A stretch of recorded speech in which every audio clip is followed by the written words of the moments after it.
Yes, yes, people. Welcome back to Beige and Reds TV. Friday Night Lime is back, folks. It's back. Sorry for the tardiness. I was having some internet issues.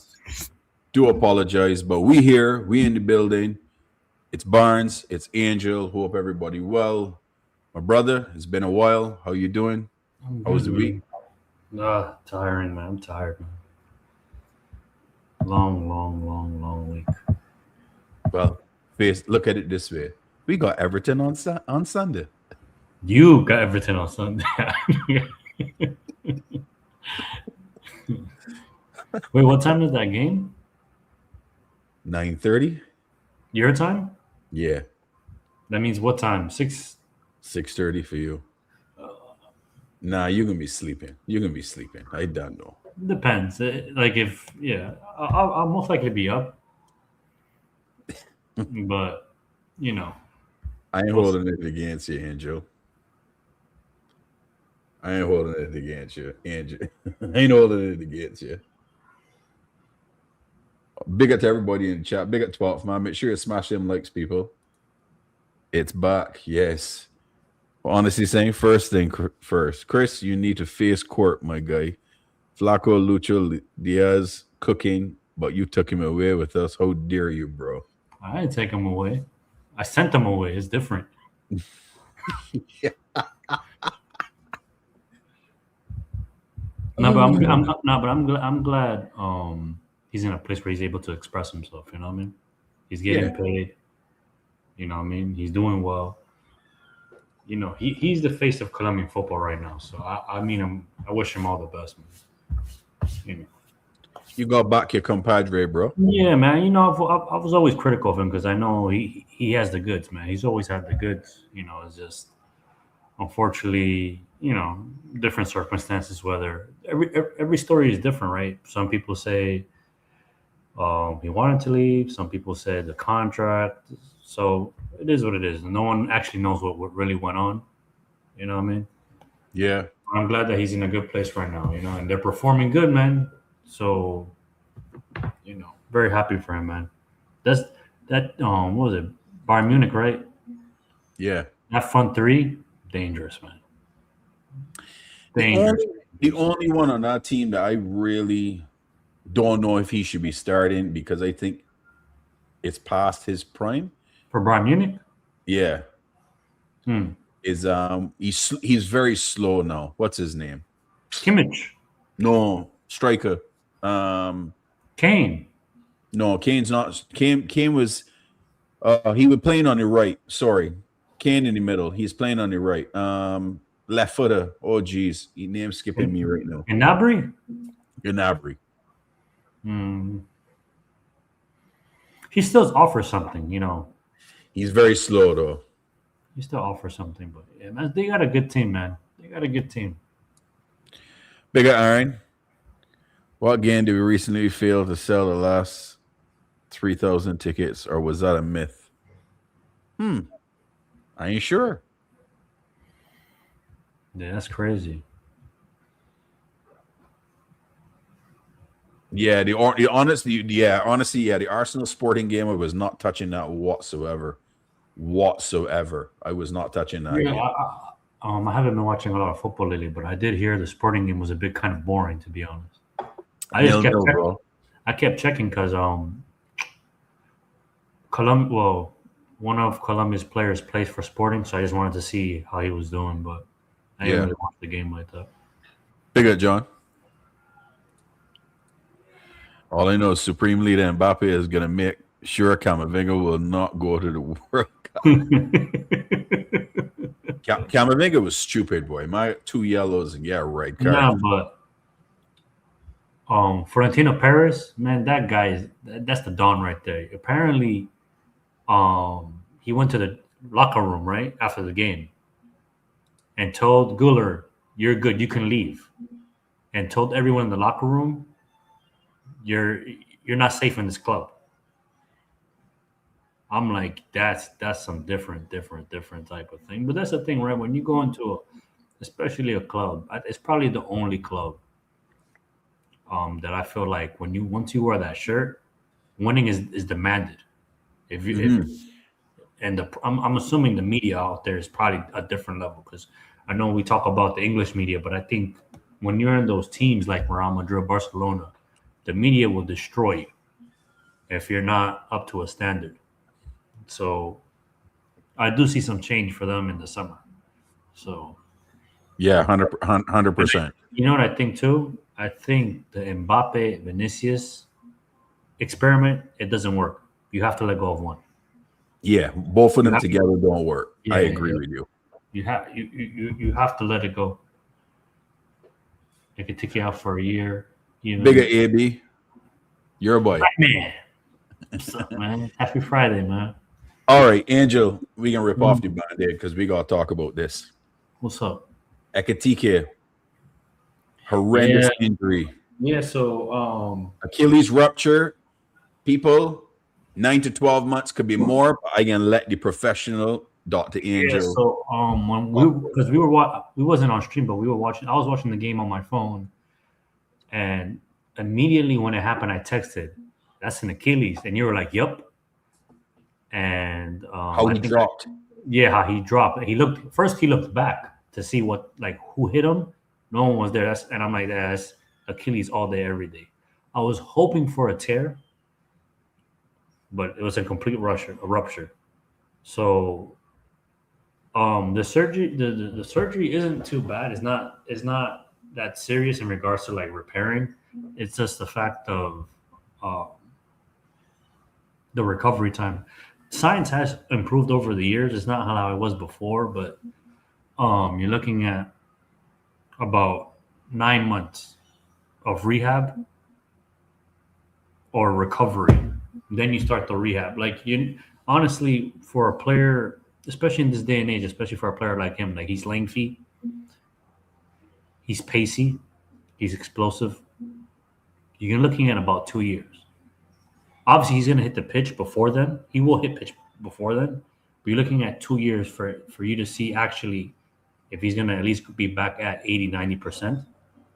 But he will be in, I'm pretty sure around this time of year next year, he'll be back on pitch playing for the team. But he's going to have to adapt in regards to the way he plays. Honestly, got a question. Don't you have to learn to walk again with that type of injury? Oh, yeah, for sure. Oh, yeah. So automatically after the surgery, he's automatically going to be in a boot. Yeah. Automatically going to be in a boot. So, and he won't be able to take off that boot because you can't stand on it. You have to know how to walk again. It's a long process, man. It's a long process. I was telling Drift because I was talking to Drifty about it. It's a long process. I looked at the last few that I've seen, like in basketball, you had Halliburton and Tatum most recently. That's the thing, right? So I think it's more of a. Some would say it's more of a career ender in basketball because of the fact of, but I think it's more. No, but I think it's more burden on the knee in basketball.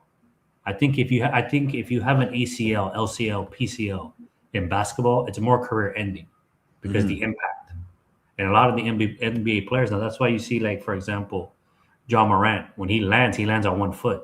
That's horrible. Like, what are you doing? You're gonna mess up your whole knee. Yeah. But I think when it comes to NFL and you look at soccer world, we call it football. But because the game is more focused on decelerating, accelerating, I think is more of a career ender in those two sports. But yeah, the science has improved.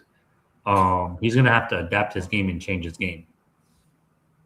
The good 100%. Thing he has age on his side. He seems like a healthy boy. There's been cases where I think the fastest Achilles rupture with surgery and back on the field playing is 4 months. Yeah.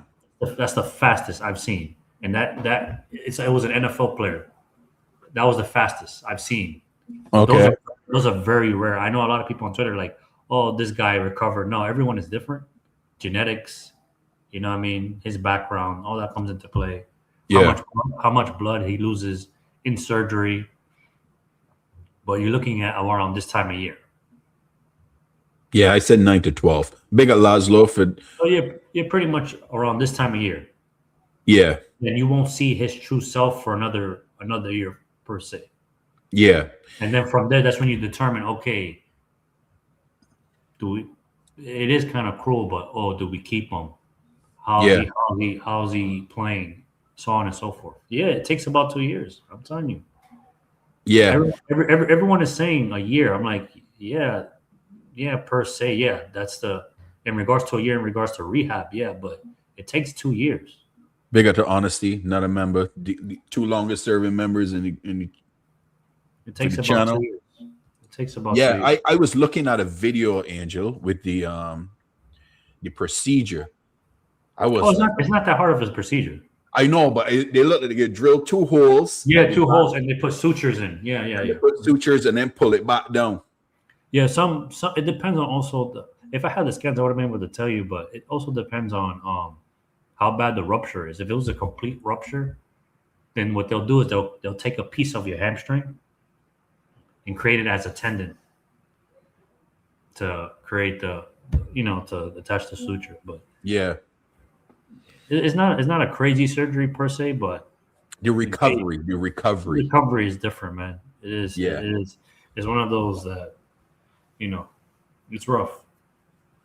Like I was telling you, when Kobe did it, he's a different animal. He walk off the floor with a torn Achilles. Yeah, he's a different animal. You don't see people doing that. When Tatum Tatum had to get stretchered off the floor. Yeah, Halliburton did it. He got stretchered off the floor.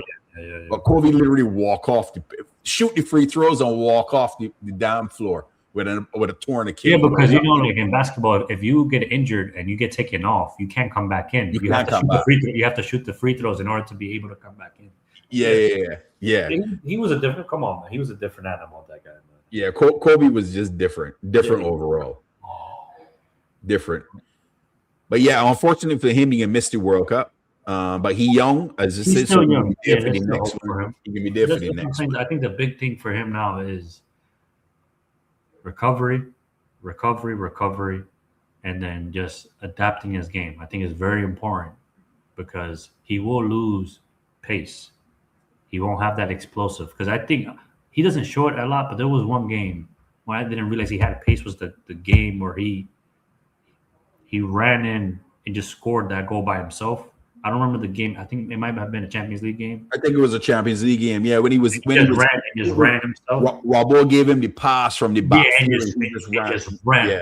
Yeah. And I'm like, oh, this guy has some pace. So he's gonna have to adapt this game. So yeah, it is unfortunate, but that's what it is too. Rugby is a big man sport.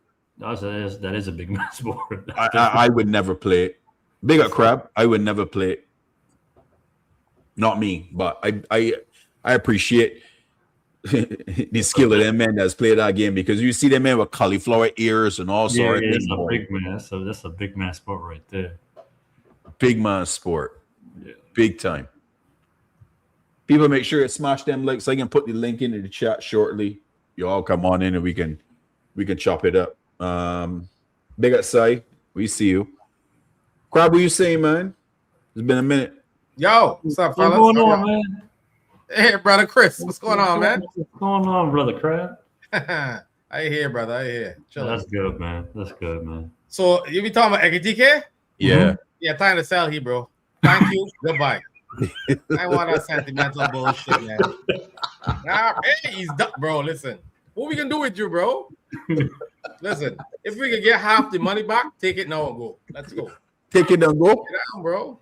Hey, listen, that was a serious injury. I like it, yeah. Angel Crab, no, come in and do this, look. Emotional damage. Listen, he ain't gonna be the same. And certain players find it very hard to adapt. So yeah, that's what I'm saying. I think that's the issue. That's the hurdle he's gonna face, right? Because recovery, getting back up to speed, and then adapting his game. Selling to a championship team or something that willing to take a risk. Though. That's it. Bro. You vicious boy. What we can do with him? In the meantime, we need to go again and buy another striker now. We have to. That's what I wanted to talk about too, because we cannot go through the season with Alexander Isak, Coblin,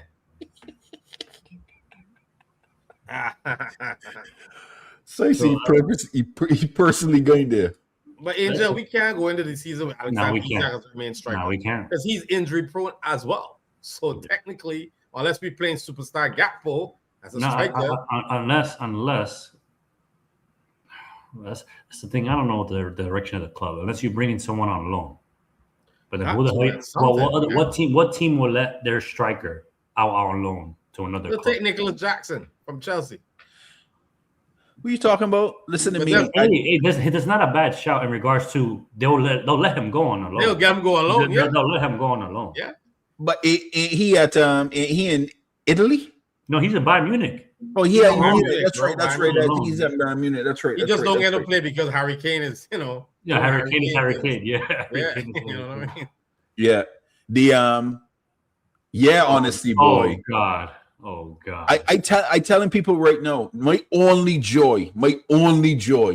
Bring him See back. these men lose this weekend. Angel, check deep this, right? They got 6-point gap. If they beat City, if City beat them on Sunday, it's 3 points, right? City play midweek, Burnley, their game in hand. They win that. They better whoop their ass. They win that, right? You know, City good at top of the league. Well, it depends on the goal difference. My man, they're only 3 goals behind them. If they beat them, the goal difference shrinking, and they're gonna wallop Burnley. My man. Parker, I was thinking that Parker. I was about to mention that name. But Ivan Toney, why would he come here though? Right On now, loan on the year. But he's not paying no taxes in there. He got to come pay taxes Yeah. now. You know what I'm saying? Yeah. Right. So hey, I don't know, man. I don't know. Would you guys? Rust, Crab? Would you bring in Solanke. Darwin on loan? Who? Darwin on loan. Bro, listen. There's one thing you don't do, Chris, is you don't go back to the ex, bro. Yeah, that's what I'm saying. But this is a question. This is a question. Just let it be your ex and move on. Mateta's a good shout. I would take Mateta. It's a different type of striker. You know what I mean? What about Solanke? Because Spurs going down. But we had him though. We had him. It goes back to what Rasta said, right? You can't go back. You gotta let go. We had him already, bro, and it wasn't good. The shit wasn't good. We got rid of it, man. You know what I'm saying? You gotta move on, bro. You know what I mean? Parker is right though. Ivan Toney is a Liverpool fan. We can go get but in regards to he Crab has a point though. Taxes wise, why will he come back? It's true. But he is homegrown too, so that kind of unless he really wants to, you know what I mean, like play European football. You know what I mean? You want to get back into that. What about Krupi? Bro, how much Krupi gonna cost, bro? He's gonna be expensive, man. Jesus, bro.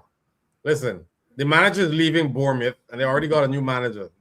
I hear Marco something, right? From some guy, some Portuguese guy. But I'm hearing the Bournemouth manager is going to Newcastle. No way. But Eddie Howe said that he good. He got fire lit onto him. Newcastle in form, which Arsenal in trouble because after City they got Newcastle.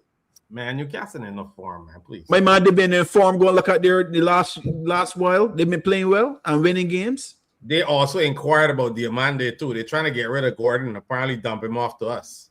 Who's trying to Newcastle? Newcastle trying to get Diamande as well. They got the money. They're trying to dump off Gordon first though, to us. How much? It depends on how much. I think they want like 60 or something, 65. 60 though? Is he better than Gakpo on that left? Think about it. Is he better than Gakpo on that left side? Who, Gordon? Yeah. I don't know. I don't watch football like that. Has he been good? I take him over Gakpo. I take anybody over Gakpo, bro. I take anybody over Gakpo. My man sell Gakpo to flipping Bayern, my man. I done. The problem is not the left side personally, because you know me. When a man knows, I got a nickname for that man. He's Quasimodo. You know what I mean? If anybody know the reference, Hunchback of Notre Dame. Yeah, he's Quasimodo. So I don't like him. But hey, I'd take anybody over Gakpo right now. But I don't feel our left side is much of the problem as the right. The right is the problem. No, for sure. Our right needs right. Open heart surgery. For so long. Yeah, for sure. Would y'all take Harry Wilson on a free? Nah. Who's Harry Wilson? Harry Wilson. That used to be at Liverpool. One of our boys, right? Again, you going back. So you can't have a double standard if you say if he gain it up for free, I'm taking it, bro. God dang. You know what I'm saying? And He trying to is play. on a free. That's what's He up. is on a free. Couple Guinnesses and we down in there, man. I like it. I like it. He ain't got the Honestly, pace, but he got the skill. Honestly, still be linked His to free kicks are wicked too, man. Archie Gray and, Yeah. and Wharton. I like Archie Gray. I don't know why people get mad, but I like Archie Gray. He's He's played out young of too, position. man.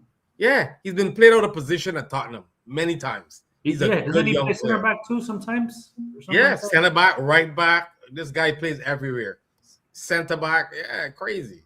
I wouldn't mind scooping their other centre back off of them. Who? What's his face? Run me He's Van der good Ven, too, bro. Not Van der Ven, my man. Run me Van der Ven. Crazy. Romero? Not rugby. You mad? I don't want Romero. that mental Crazy case in our Romero. squad, my man. Yeah. See, Tommy, he said Gray before Spurs was the hottest prospect. Gray is a good player. He really is, man. I've seen him play. He's a good player. I would Oh, take somebody him. mentioned him in the Jed Spence, man. That's it. Jed Spence is good too. Yeah, he's not bad. Listen, He's I a don't good think fullback. Spurs going down. I really don't. I honestly think they're gonna. I don't survive know. better. Charmezi, yes. This is the guy. That's the guy. That's the one I want. Yeah. Why? What was so special about this dude? Bro. I don't know Crab who don't he is. watch. Remember, Angel, Crab don't know, so you gotta fill him in. He's good. Well, he's good at where? Where is he good at? Habsburg, Where is he playing now? Germany, on He loan. ain't coming. He can get cooked. He on loan. He get You don't cooked in know. England, bro. No, he's good. He's good. Crab, he's good. We already got Jacquet and we got Big Leone coming back. We don't need him, bro. We don't need him. We got two good youngsters in our ranks right now. See Leone and Jacquet together, bro. That is our future right there. No, but maybe we still with- need more. We still We need need more. more. My man, We Joe need- Gomez gonna be No, gone. we still need. We need one more center back though. Gomez is gonna be gone, guys. We can need two more. Van der Ven. Nah, but no, you Nah, gotta look at boy. it. You gotta look at it in this perspective, right? Van Dijk has one more year left. He's gone in 2027. Yeah, Yeah. So who So are you you need bringing in to replace him? you need two right now. You need But this technically- year we're going in with Ibu because I feel he can sign anything. Ibu, Yeah. Van Dijk, Leone, Jacquet next season. Bring me Slotterbeck. I think you need 5 center backs though. Yeah, you do need Yeah, I five. agree. Give me Slotterbeck. But if you bring in Slotterbeck, that means you hampering Leone or Jacquet playing. No, because one of them gonna be playing with Leone is still very young, you know. You remember he's 18. But the skill, bro, the skill. I know level. he's skilled, Nah, but that one game that he played was kind of nice. I ain't gonna lie. nice, Oh, bro. yeah. Nice, Easy. bro. But listen, y'all remember I was telling you guys how the man was playing in Italy before? Because I ain't like crap. I actually watched Serie A. So I seen the man bad up Lukaku. It was like this youngster bad up Lukaku like that. Wow. Is it Too much crazy? gambling is going on in Serie A, bro. Don't watch it. You don't watch nothing but the Prem. No, and I Champions just watch League. German. I just watch German. I just watch Bundesliga. You watch Bundesliga? Okay. Yeah, okay. where the big teams play though. Oh, when the big teams play. But Yeah. apparently, Slotterbeck has a release clause in a new contract, and it's for 3 teams. It's Liverpool, Barca, if I'm not mistaken, is the other one. Chat, correct me if I'm wrong. Is Yeah, that a that- Barca or Real Madrid? And there's one other team, but they ain't mention who it is. That name doesn't call me though. It doesn't bring me excitement. He's a good player though. He's a very He's a good player. No, he's a good player, but he doesn't How bring about me. we sell McAllister and bring Wharton? We got Wharton, Gravenberch in the pivot, Verts in the 10, Diamande, Isak, and of course Rio or Gakpo. I Is heard he this one decent? today. Is he decent? I don't even watch Bournemouth. This guy right here. Oh crap! He's good, you know. He's good, you know. He's good. He's good. He's good. He's good. He is good. Yeah, see the Spanish side film man. here is Real Madrid. Spanish boys, It's Liverpool, Real Madrid, and somebody else. There's it here. Look, there's it here. Release clause for 43 to 52 million, which only applies to 3 clubs in Europe. Only 2 of these are known: Liverpool and Real Madrid. I don't know who the third one is. Only 3 clubs that has a release clause that could trigger the release clause in his contract. And 42 for 50, He's 43 to good for 52 center back. million And it's is free. cheap for that quality of a center back. Mm. Joe Gomez injured again. Yeah, he injured again. He not Not playing come on out as Sunday. a sub, get injured. Come out. That bomb, but As we tell you, he can get sold. There's no chance that he can stay. I can put the link in chat now. But nah, we need to listen. Apparently, our boys are not leaving. Hughes ain't leaving, so They said 4 to 5 players. Our Move boys. on. Listen, I ain't got Move no on. boys in this executive team for this team, man. Bun 4 all or of 5 them. players is what we need, though. No, we We need can 4 free or 5 up, I players. think we can free up a lot of salary cap in a way. We you know need what I'm saying? 6, and we need to sell McAllister, my man. I don't know. I don't know. I still think. What do you mean you No, don't know, crap? it all depends, right? Because you look Throw him in the bin. His legs dead. He worse than Flacco right now. His legs worse than Flacco. It all depends, to be honest, in regards to. I don't know. I still on the fence with McAllister. It's a World Cup. It's a World Cup year. Our team is going to do well. Mhm. It's going to do well. There's going to be people knocking on the door. The same thing for, I feel like, the Netherlands in regards to Gakpo. There's going to be clubs that are going to see the World Cup and they're going to be like, hey, I want him. It all depends if we're willing to sell, you know? So. Big up Tarmizi. Oh, shit. 12th man. Oh, Big man. up Gross. Hey. Come on. What the fella saying? Chilling, man, chilling. Because I'm just surprised that you guys are back Friday Night Lime. I'm happy to be here. Hey, it's good to have you guys, man. It's been a while still. Work been a while. stretch out. Even Pop's still working all now. That's just how crazy it is. 12, you still Mr. Positive, or are you fly off the handle like me? It's not positive. It's romantic. Big up 12 man, though. My brother. Big up 12 man. Are you Hey. throwing off the handle like me? Because I full negative no. Full Negative. full. How are you gonna make it through next year when Arnie Slot is our coach again? If you I probably ain't gonna watch football, B. Oh wow, really? Sorry, I big up haven't Mr. been Wick. taught. Big up Mr. Wick. Sorry. Big up Mr. John Wick there. Big up yourself for a long time. I've done it before, 12, man. I've done it before. I'd do it again. I said the same to Ross the Crab. I said the people need you. The streets are needed, and you guys leave us. You guys leave us, and it's just different. It's lonely. It's lonely in the streets. Listen, Angel's been fortunate because the game's early, right? So Angel'll still be sleeping, and we don't bust his chops too much to get early to watch the games. But this whole season has been torture, my man. Torture. Oh yeah. I know. Tarmizi, you feeling the same way too? Tarmizi growing your hair, you got everything going. Look, first of all, big up everyone. Pick up. I've been at a point where I think it's since the early of this year that I'm way past of what's going to happen with with the back end of the season. I'm just gonna enjoy football. Netflix just dropped their R10 documentary, so I'm gonna watch that. I'm just following the Asian football news. Nakamura is in Japan now with the coaching team. Saudi just got sacked their manager a few months before the World Cup. So I'm just doing my own bits, still relating to football, regardless of what's going to happen with Liverpool, whether they're going to end up on top 5 or out of the CL spot. Well, that's beyond my concern. I'm way past on that. Whatever happens, so be it. I'm big up to everybody. Big up to Tarmizi. If anyone don't know Tarmizi, do some writing pieces on Substacks. You gotta plug yourself, my man. People, make sure you subscribe. Help Mr. Tarmizi out. I've read a couple of them already. Yeah. Really? Good writes, bro. Yeah, check Good it out, writes. man. I can't really read that well, so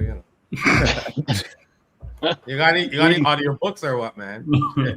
Come on. Reading's fundamental. I'm just kidding. I can check it out, man. Big up there. I can check it out. No, Make sure you put the stuff in the chat, Tarmizi, so people can head over and subscribe. Link and all that. We'll do it. Yeah. Guys, it's been a torturous season. I mean, It has been. I mean, sometimes I fly off the handle, but I've been so negative since last year, before the international break in November.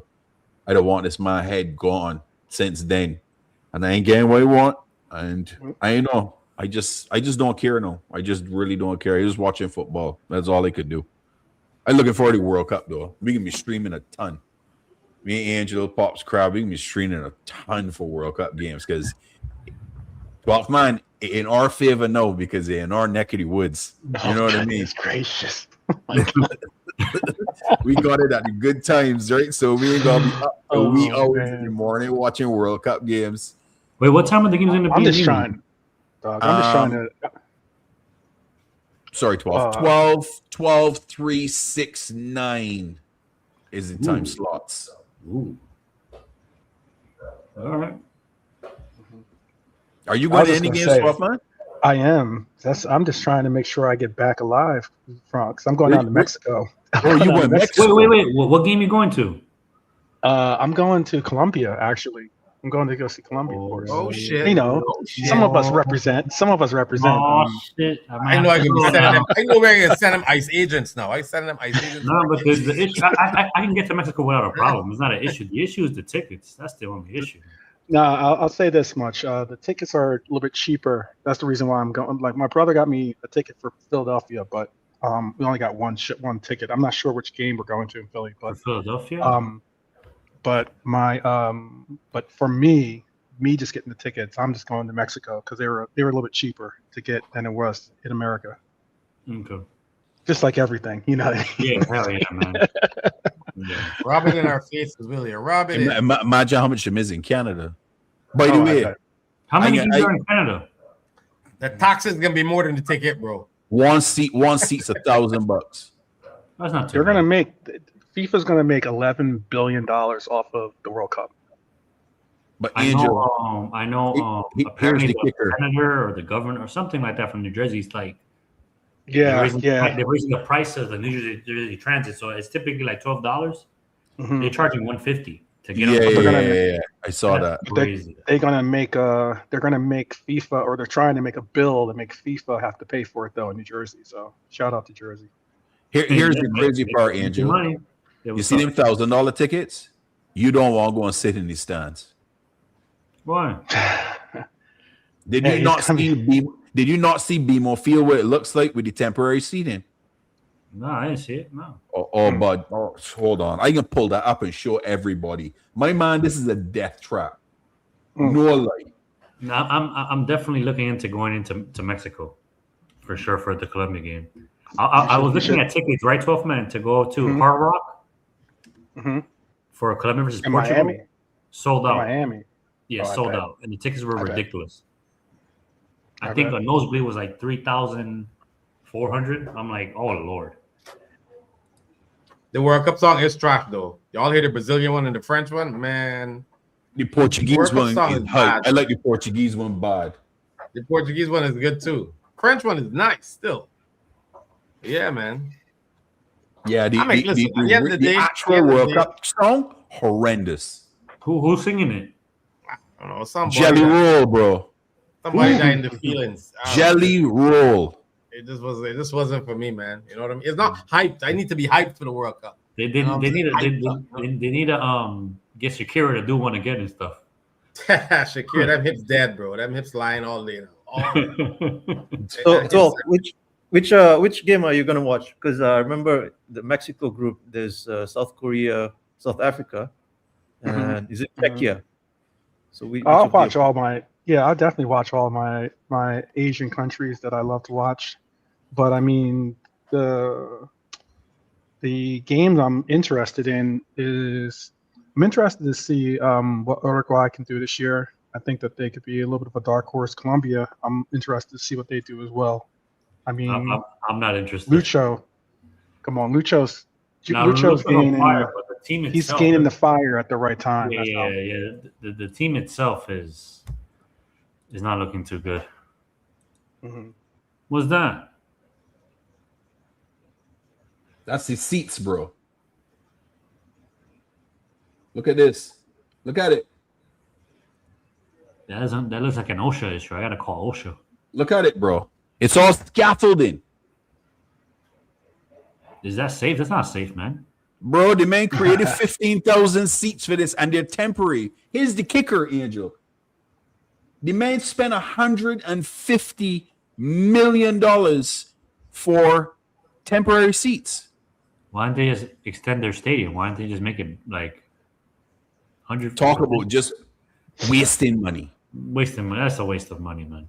Them seats probably come with toilets on them, fam. You ain't gonna get it.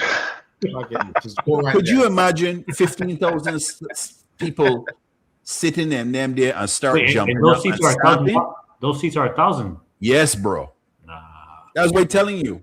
I ain't My paying brother? $1,000 to go and sit in none of them death trap. Nah. I have a nice 75-inch TV, and I will be live and direct. That's all I need, bro. We going to Canada. We're going to Canada. I'll go to your house, Rasta. I got you. Yeah, man. Hey, it's all good. Crab can probably be at money too, but we can be saying nothing about your. That's chilling. right. Summertime, alcohol, and football. I might do it.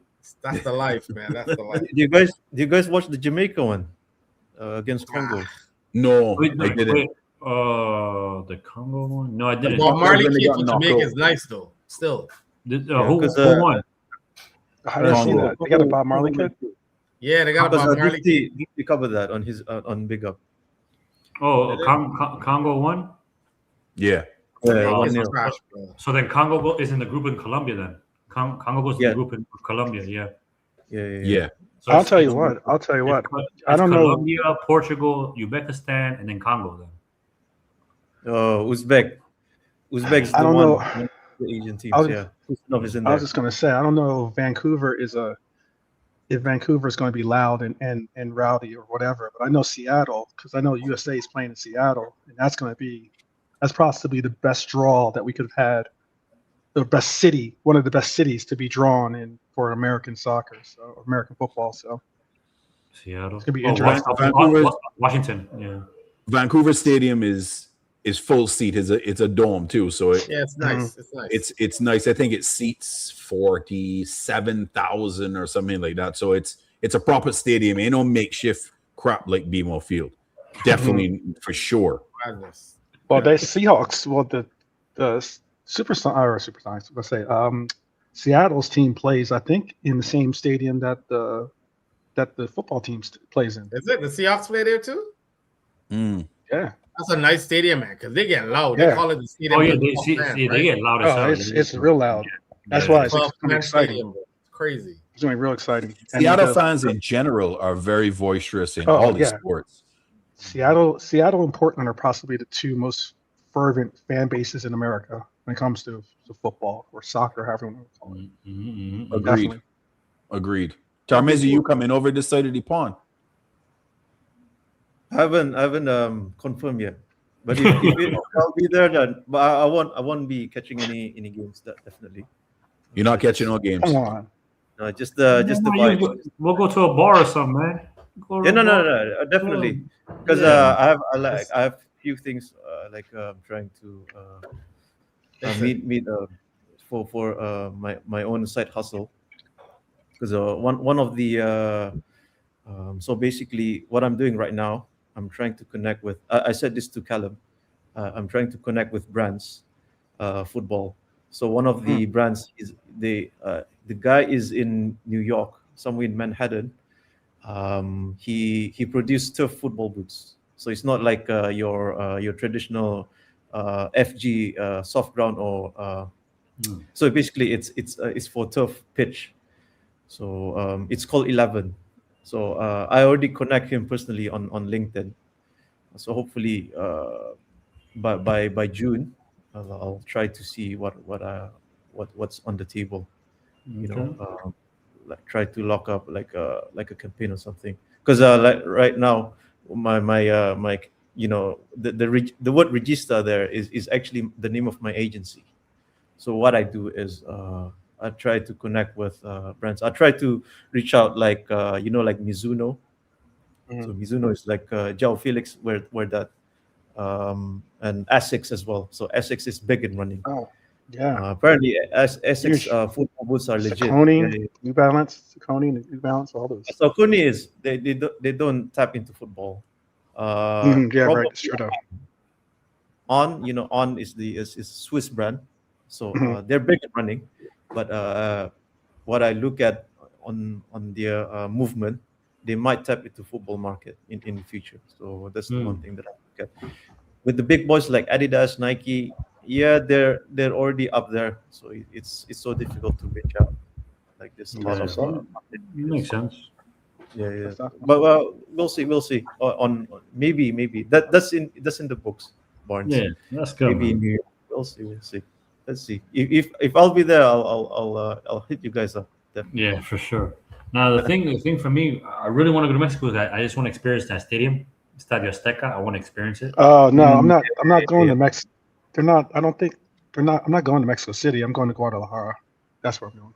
So that's the game. Is that the game against Uzbekistan? It probably is the game against. No, we Uzbekistan. play. They're playing. I said we. They're playing Congo.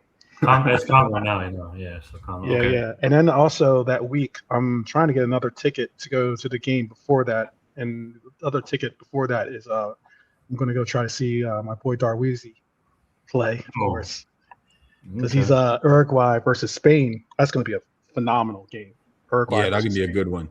That can be a good one. Bielsa's still their coach for Uruguay. I think so. Yeah, I don't think they lost their coach. He's still there. 12. You still in Arizona, right?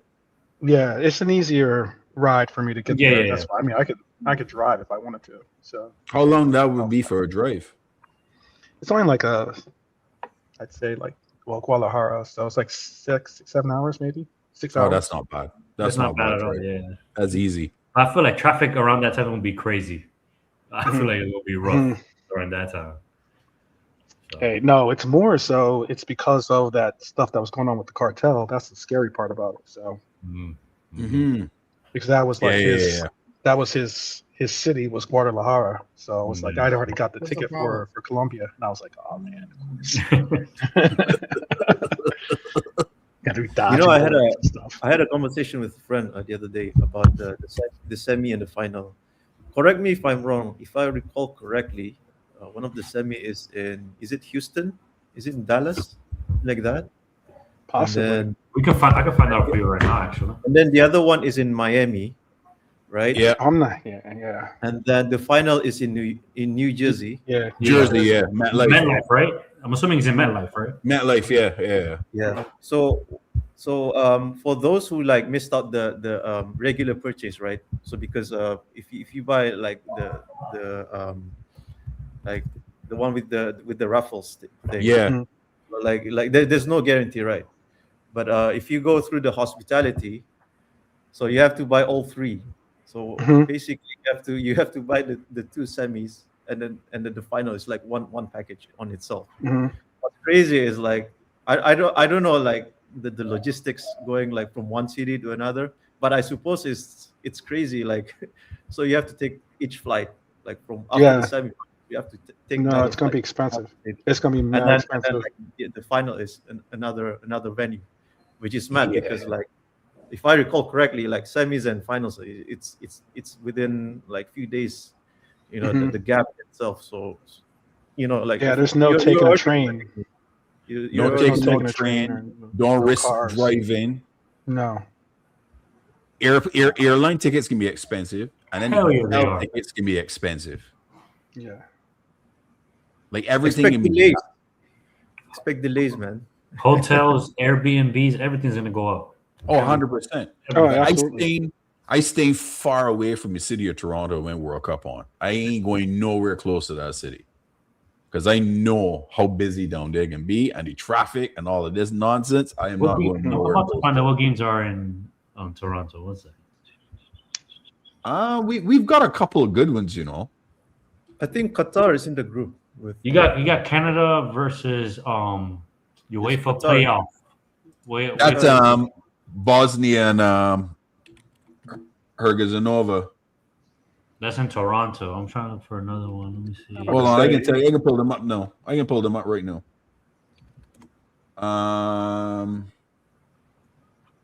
Oh, you have England versus Croatia in Toronto. Yeah. It's not a bad game to go. Yeah, so we got Canada versus Bosnia, and we got Ghana versus Panama, and Germany versus Cote d'Ivoire, and then Oh. Croatia versus Panama, and then Senegal versus Iraq, and then Iran with 32. Group K runner-up versus Group L runner-up. So that's only in Toronto. That's only in Toronto, right? That's the only games in Toronto, yeah. Get pops up for that Germany game. Sure. I'll fly up for that. That's his team. I know. That is his team. I know. You can't get me getting none of them games. None of them prices. No chance. No chance. Not happening for me. Shout out to Iraq though, but their group is group of death because they have yeah. France, Senegal, and Norway. Yes. So like they're and one of because I saw the one of the striker. He plays for one of the championship team. I can't recall. He was on Talksport interview. So he was he played for the Iraqi nationals, and he said like whatever happens in the World Cup, they're just gonna be there for the vibe. But big up to them because their journey, their qualification for the World Cup, I think it took 25 games. So because they started from the playoff before the group stage, you know what I mean? Well, so like they have to play like a one-off.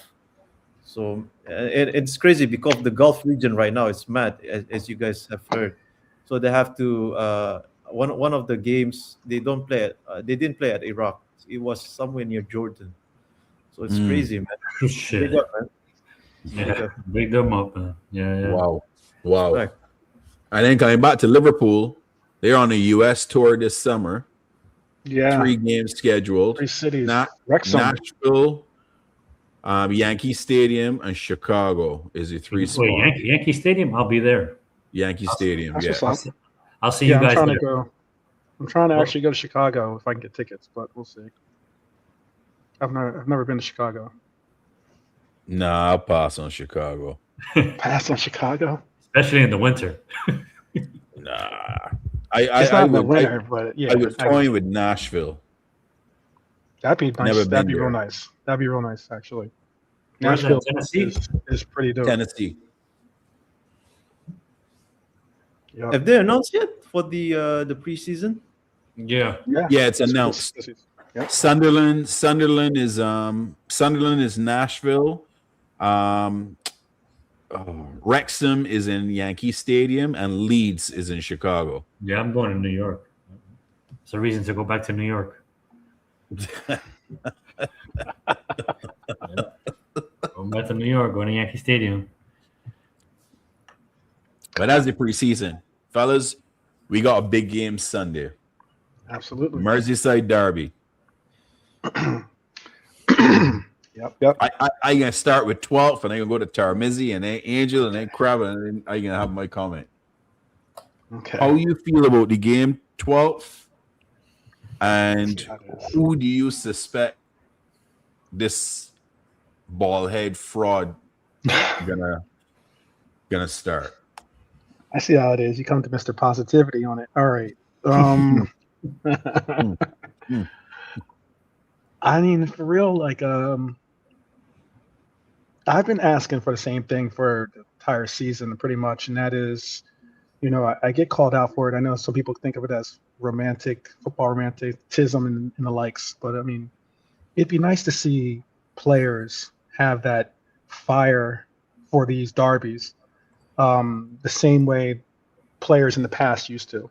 Like, as in, you can tell like how some players just hated going to Old Trafford or even going, obviously, to Goodison at the time. So like, it would be nice to have that fire. I think it'd be nice to see that intensity, and it'd be nice to be able to connect with people, connect with the players on that level, being that there's only one Scouser on the team, being that there's only soon enough there'll only be, with the exit of Robbo. This is Robbo's possibly last derby there. Obviously, this will be Salah's last derby there. There's a lot that's played into it that they should be able to rise up and be able to really put on a performance, really put on something that represents truly what Liverpool should stand for, especially in against the Blues of all teams. But it's going to be a difficult one because, I mean, Everton is playing well right now, and Moises is a good coach, so he'll have them prepared. And I'm looking for a fight, actually. That's all I want to see is my team fight. That's how I'm seeing it. Who you think started? I I did have a starting lineup already picked out, but it's because I have my show ready for tomorrow. But I'm trying to think of who I put on my lineup so I don't say something today and then say something tomorrow, different tomorrow. Don't But, say your lineup on what you want. Say who you think slot starting. Yeah. I think Slot's going to start. I think he's going to do something different tomorrow, and that is he's going to start Salah. I think he's going to start Rio, and I think he's going to start Cody in the center.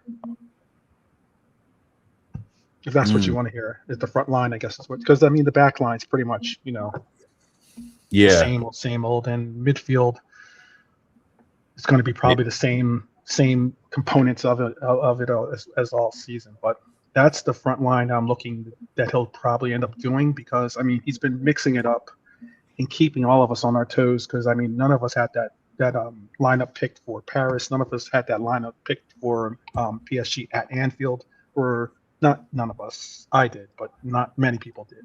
But because I was asking for the 4-4-2 already, so okay. that's my Okay. line. That's my front line. All right, Tarmizi, coming to you. Oh dear.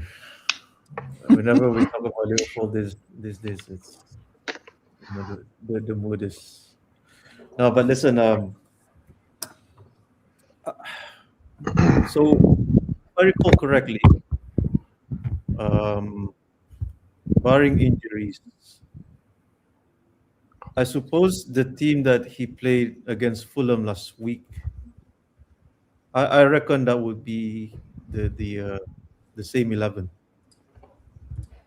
because Rio started in that game. Yeah, he did. Salah was there. I think Cody play up front, and Yep. Flo play as a 10. And Yes. then the midfield. So in the midfield, there's Graf, Sobo. Oh, CJ got injured, right? Now he played. Nice. He Played. came on in the bench in the PSG game. Okay, so that was just I suppose that was a precaution then. Yeah. When Slot took him off. Yeah, he played the pivot against Fulham with Szoboszlai. Do you know what it is? I think it's gonna be the same. The reason why I like 12 was saying, I think the derby, it makes sense to have CJ in the team. Scouse, just to have that fire. And I think that the back four says will stay the same. I don't think Kerkers will be playing. I think Robo just because of the maturity and the leadership. Yeah, I think there's gonna be the same 11. And now like we're out of the competition, so it's just Prem. Yeah. I think it's gonna be one week, or one game per week. So it's gonna be the strongest. Although to him it's how he views the his 11 and our 11 as the fan base. It's entirely night and day different. But I think that's good. It's his pick. Okay. Okay. Yeah. Angel, we'll run to you next. Well, we got to win. That's the most important thing. I don't care how. We got to win. Yeah, I think we can. I think the second half against PSG showed that they still have some fight in them.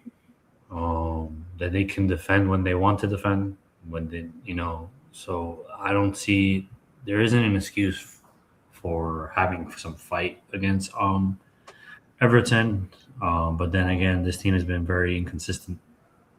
So let's hope they have some fight for Sunday. And in regards to the lineup,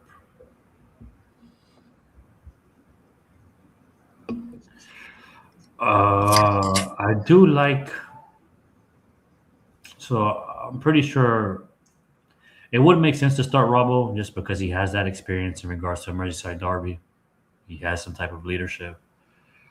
The center back pairing is a given. We don't really have much options there. Right back, we really don't have much options there either. So it's going to be Frimpong. Same thing for goalkeeper. Why not play Ramsey? Huh?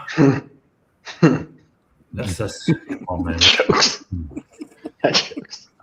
And in regards to the midfield three,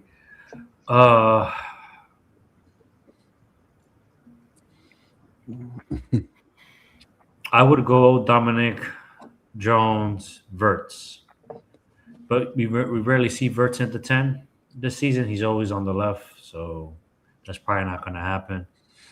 I would like to see Rio start, even though it would be I'm assuming his first Merseyside derby. Yep. So Well, second, but yeah. But he didn't play in the first one. so, I think he's a maverick, man. I think he offers something that, we don't see a lot from our players this season. Gakpo, I think I'm with 12th man. I think he does start. I don't think we'll see Isak maybe in the second half. And then Salah will start at the right wing. So we don't really have much options, to be honest. So Yeah, we don't. It's peak. It's unless he wants to do something new and put Mama in midfield or something, and then and Hit the then, press. I actually would. I wouldn't mind seeing Woodman start actually this game. To be honest with you. what? all right. Wow. You don't like Mama? You don't like Mama? Hold that thought because I want to ask a question to the chat. To the panel about Marmer. So hold that thought. Hold that thought because I was gonna get to something in regards to him. Crab, you next. Food was First good. of Why you all- didn't bring them for me? What talking about? Got nothing to share. The food was good. What happened? You ain't share. You ain't bring them. That's my daily intake of rabbit food there, boy. That was all vegetables. Oh. Okay. Fierce. I was trying to do a Tarmizi today, trying to be a little healthy, but I'm gonna go buy, And no buy pressure. a cheeseburger after. That was still anyway. What was the question? Like, what we doing tomorrow? Yeah, starters, and what do you think we doing Sunday against Everton? It's a derby, so I definitely agree with Clark. I won't start Rio. I feel it would be too tense for him, as in these man got some dirty men on that team. You understand? These man, yeah. I don't want to see that youngster get injured. I mean, I would bring him on when the legs get tired a little bit in the second half. So for me, I don't know who would you put on the left though. That's the problem. Verts. We gotta put Verts on the left. Yeah, you put Verts on because Rio. I just don't think that is the time for him. I mean, Everton fighting for Europa League. We fighting for Champions League. It's gonna be a tough game, man. I just think Verts gonna start on the left. Dom is starting at 10. Gap up front. Moa's on the right, and it's gonna be Curtis and Gravenberch in the pivot. And the back four picks itself. I don't think Robbo starts either. I wouldn't start Robbo. We need a little pace. They got a real tricky winger there. Understand? And that youngster that I like, and Dyer, whatever his name is. So Yeah. to me, it's Kirkes, man. Kirkes is the right guy for this game because Kirkes can go in and damage somebody. So I would Crunch your mind. Yep, Kirkes gonna crunch somebody. You know what I mean? So for me, I would that would be my lineup. We ain't got another right back, so it gotta be Frimpong, and two center backs pretty much pick themselves, like you said, right? So Okay. that's it. I agree with you, Crab. I don't think Rio starts this game either because it's a derby. It's the first time we are going to their new stadium as well as a club. I'd like to give them a loss for the first derby in their stadium to start it out with a win for Liverpool. Gakpo, Salah for me starting as well. Unfortunately, I don't want to see Verts on the left, but I think he can do it anywhere. And then we can hear the trolls telling us about Verts doing nothing when he's been played out of position so many damn times this season instead of his natural position, which is infuriating me and frustrating me. And I think he getting some uncalled for slander from people, rival fans, even some Liverpool fans. Play him in the 10. That's where you bought him for. That's where he should be playing. Yeah, you're going to see McAllister and Gravenberch for sure, and Szoboszlai in the middle, and then the back four. Oh, you're not going to start Jones once? You're not going to start Jones next to Gravenberch? I would start Jones next to Gravenberch. So no CJ. I notice what I said with the question, who's slot going to start? I think it's going to be Gravenberch and McAllister. And who going to start this game? McAllister's get a lot of lashes in these kind of derbies, bro. He's getting a lot. Yeah. But I just going to what he's accustomed doing, right? He's been doing this all the time, so You got see him changing. if you're gonna have Gravenberch and Jones starting, then that means Dom doesn't start or Verts doesn't start. One of the two don't start. Well, Dom will start, and Verts will play the Dom left. start. Verts can play on the left. Rio's going to be on the bench. Oh, you think Rio coming off that's the not bench. happening. That is happening. Trust me, 12. Yeah, that's happening. I got you. Okay. That's happening, brother. I promise you that's happening. But 12, Rio's not ready for derby, man. I don't think, not yet. I think he is, but I know Slot's not going to start. He's not, though. These men are dirty. I hate Everton, bro. These men dirty. Yeah, but he got to play a derby at some point in time, so why not? Right. No. Doug, you act like Newcastle isn't as dirty as Everton. Nah, they're not. He didn't start there, but he got into that game and played very well. So I mean, Yeah, I agree. He can come in. I agree, He can 12. come on, though, 12. I don't mind bringing him on when the legs are hurting.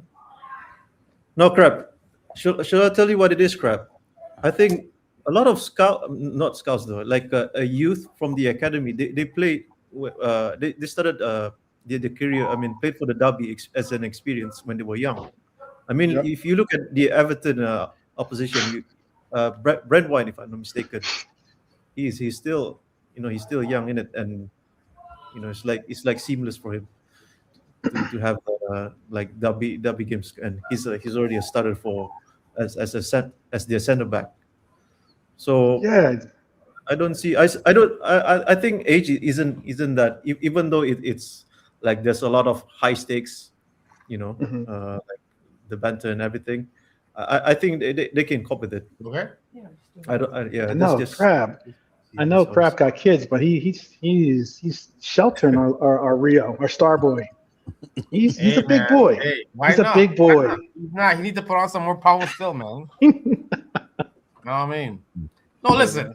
I agree. He could bring something different, but I don't say don't play him at all. I would just bring him off the bench maybe in the second half. You know what I mean?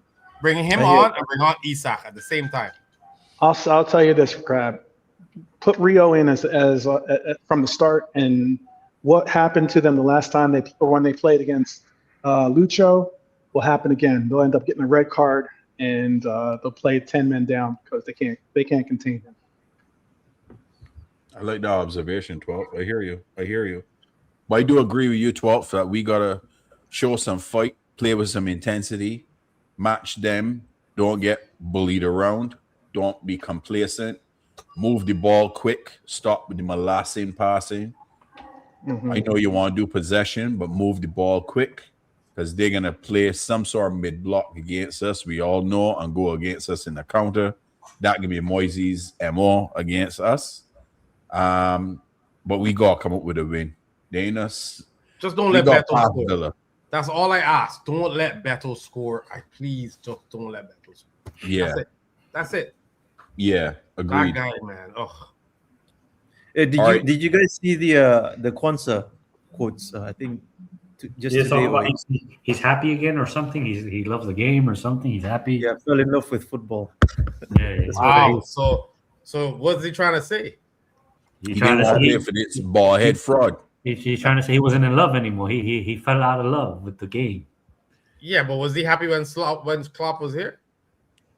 He played under Slot, my man. Slot benched him. You remember? Yeah, but he was there for Klopp as well, wasn't he? Yeah, but he didn't play a whole ton on the clock. Maybe he fell out of love then. Why we blaming Nah, Slow? he fell out of love Come with on me. now. You're right, Crab. I'm with you, Crab. You know what I mean? Why you got to drop it on Slot? Like, come on. Because he need everything dropped on he head. Listen, let me ask you a question, right, man? Let me ask everybody. This is for the panel, right? If we give Slot another season with full healthy players, would y'all? Why we can't do that? He did bring us a prem. Why can't we give him another season with a healthy squad and see I'm what with happens? you. I'm with you, Rasta. Exactly, Rasta. There you go. You know what I mean? Who's calling me Mr. Positive? There you go. No. I'm asking a question. Would you guys do that? Like a healthy squad, No. the right signings. You know what I'm saying? No, I don't. I don't like his. I don't like his. I don't like his style of play. To be honest with you, that's the biggest thing is that it's taken away from the identity of what I believe is the identity of Liverpool personally. But I can understand, the whole he's won this, he's won that. Give him a chance. He hasn't had make all the excuses and everything. And I understand your slot in. That's cool. But I mean, realistically. No, I guess you are slotted. You didn't react to that. So all right. So anyway, me? You mean me? Yeah. Oh no, I'm not. Bro. I'm numb. That's just me just passing through the. You let it go right by you. All right. Nah, that's just my opinion. Nah, man, I'm slot out long time now. I said I just think it's just the identity. It's the identity thing, man. It's the identity thing. I hate the fact that we don't play with the same identity that we used to play with this team. It's like. Every game is all about 2-0. We put it in. We take our foot off the pedal. We don't do anything after that. I like that whole just punish teams basically mentality and make people fear us. And I don't think teams fear us any longer. I agree with you, 12, man. Spot on.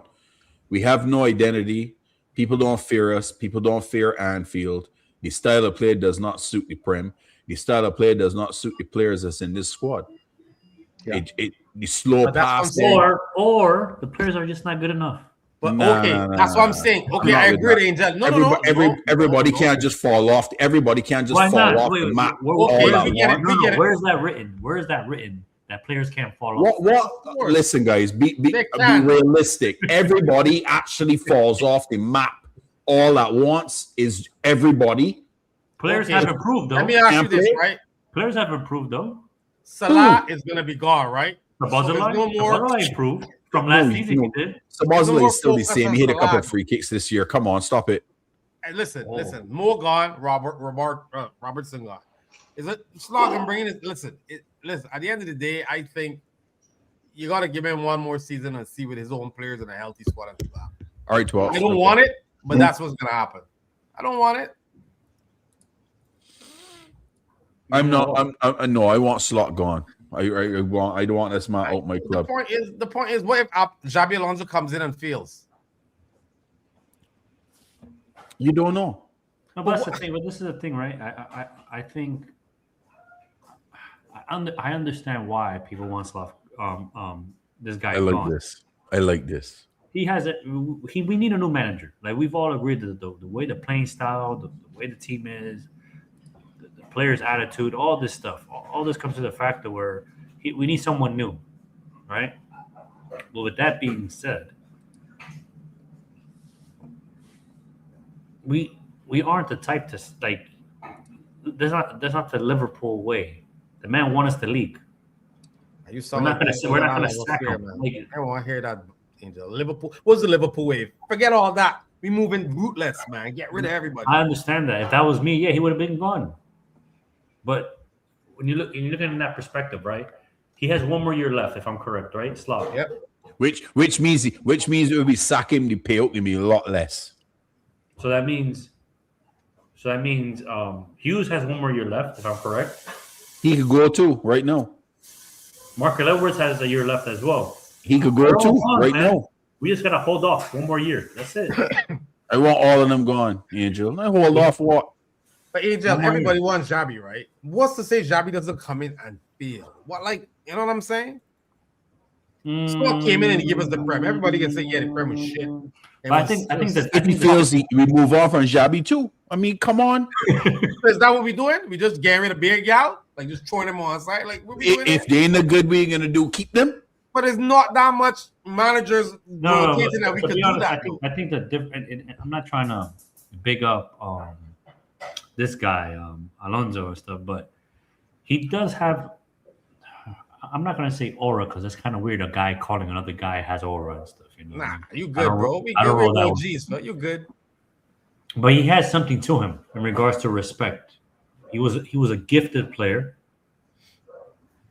and to be honest, 2 of the players that he coached are in the team. Yeah, and he knows how to use them. Exactly. So Here's the key, though, Angel. and he's a fan as well. He's a fan as well. You know. What I Here's mean? the So, key. Here's the key. What's the key? And he will connect with the fans. Not if you're feeling. No. Not if you're no, freaking no. feeling, bro. He I ain't gotta connected ask. with me. I gotta ask Hell no. everybody here in this on this panel. Does Arnie Slot have a connection with the Liverpool fans? But I don't care about that though. The honesty Just with win. you. No, it's important. Yeah, It just actually win. is important. I don't care about that stuff. Just win for me. I don't care. You don't care, but it goes a long way. Julian Nagelsmann, you see? Yeah, I've seen that. He's a decent coach though. He's a decent coach. Like Julian's a good coach. Like he's another one that's tactically he's young. I hear defensively shit though. Yeah, he is kind of, You know what I'm saying? So we're winning games like 5-3. Slot has no. He don't care about the fans. He don't. but why should he though? You're the Liverpool head coach, my man. You should care about the fans. This is No, Liverpool. This is how Fans it will goes. bring the aura to the stadium and to the No, game. no, I understand all that. You I have to understand- have that connection. If you don't have No, a connection, I get all that. I get it, and I completely agree. But the man's getting paid. He just needs results. He don't need a. then he needs to go because he ain't getting the results because his tactics And I- is and dog. I agree. Let me ask you this, right, No, Barnes? and I agree, But I'm saying that forget all that. But if I'm getting paid and I'm getting results, why do I have to have a relationship with the fans? That's what Why? I'm saying. Imagine Why? he was winning things. He doesn't give a shit about connection. Look, the trophy cabinet is piling up. Yeah, That's the exactly. Piling up, he got one stinking trophy. One. Thinking you wildin'. Number He 20 won it in versus 1 you. year. Klopp took 9. It don't matter. And all the other ones, he disrespect. He disrespecting That's the Carabao thing, Cup, man. getting knocked out. He ain't win an FA Cup. He ain't win a Champions League. He got one trophy. He He had a even lot of lost the good Community games, man. Shield. He I know. got Listen, he he's got gotta his B go. He's trophy. gotta though. He go, got his but- B trophy. Great for him and great for us that he got one trophy. So what? This Liverpool man, one trophy and acceptable for me. I want all. I greedy. I like Fat Albert. I want everything. I want to eat all the Barnes, trophies. the man is 1 I and want all- 1. The man is 1 and 1.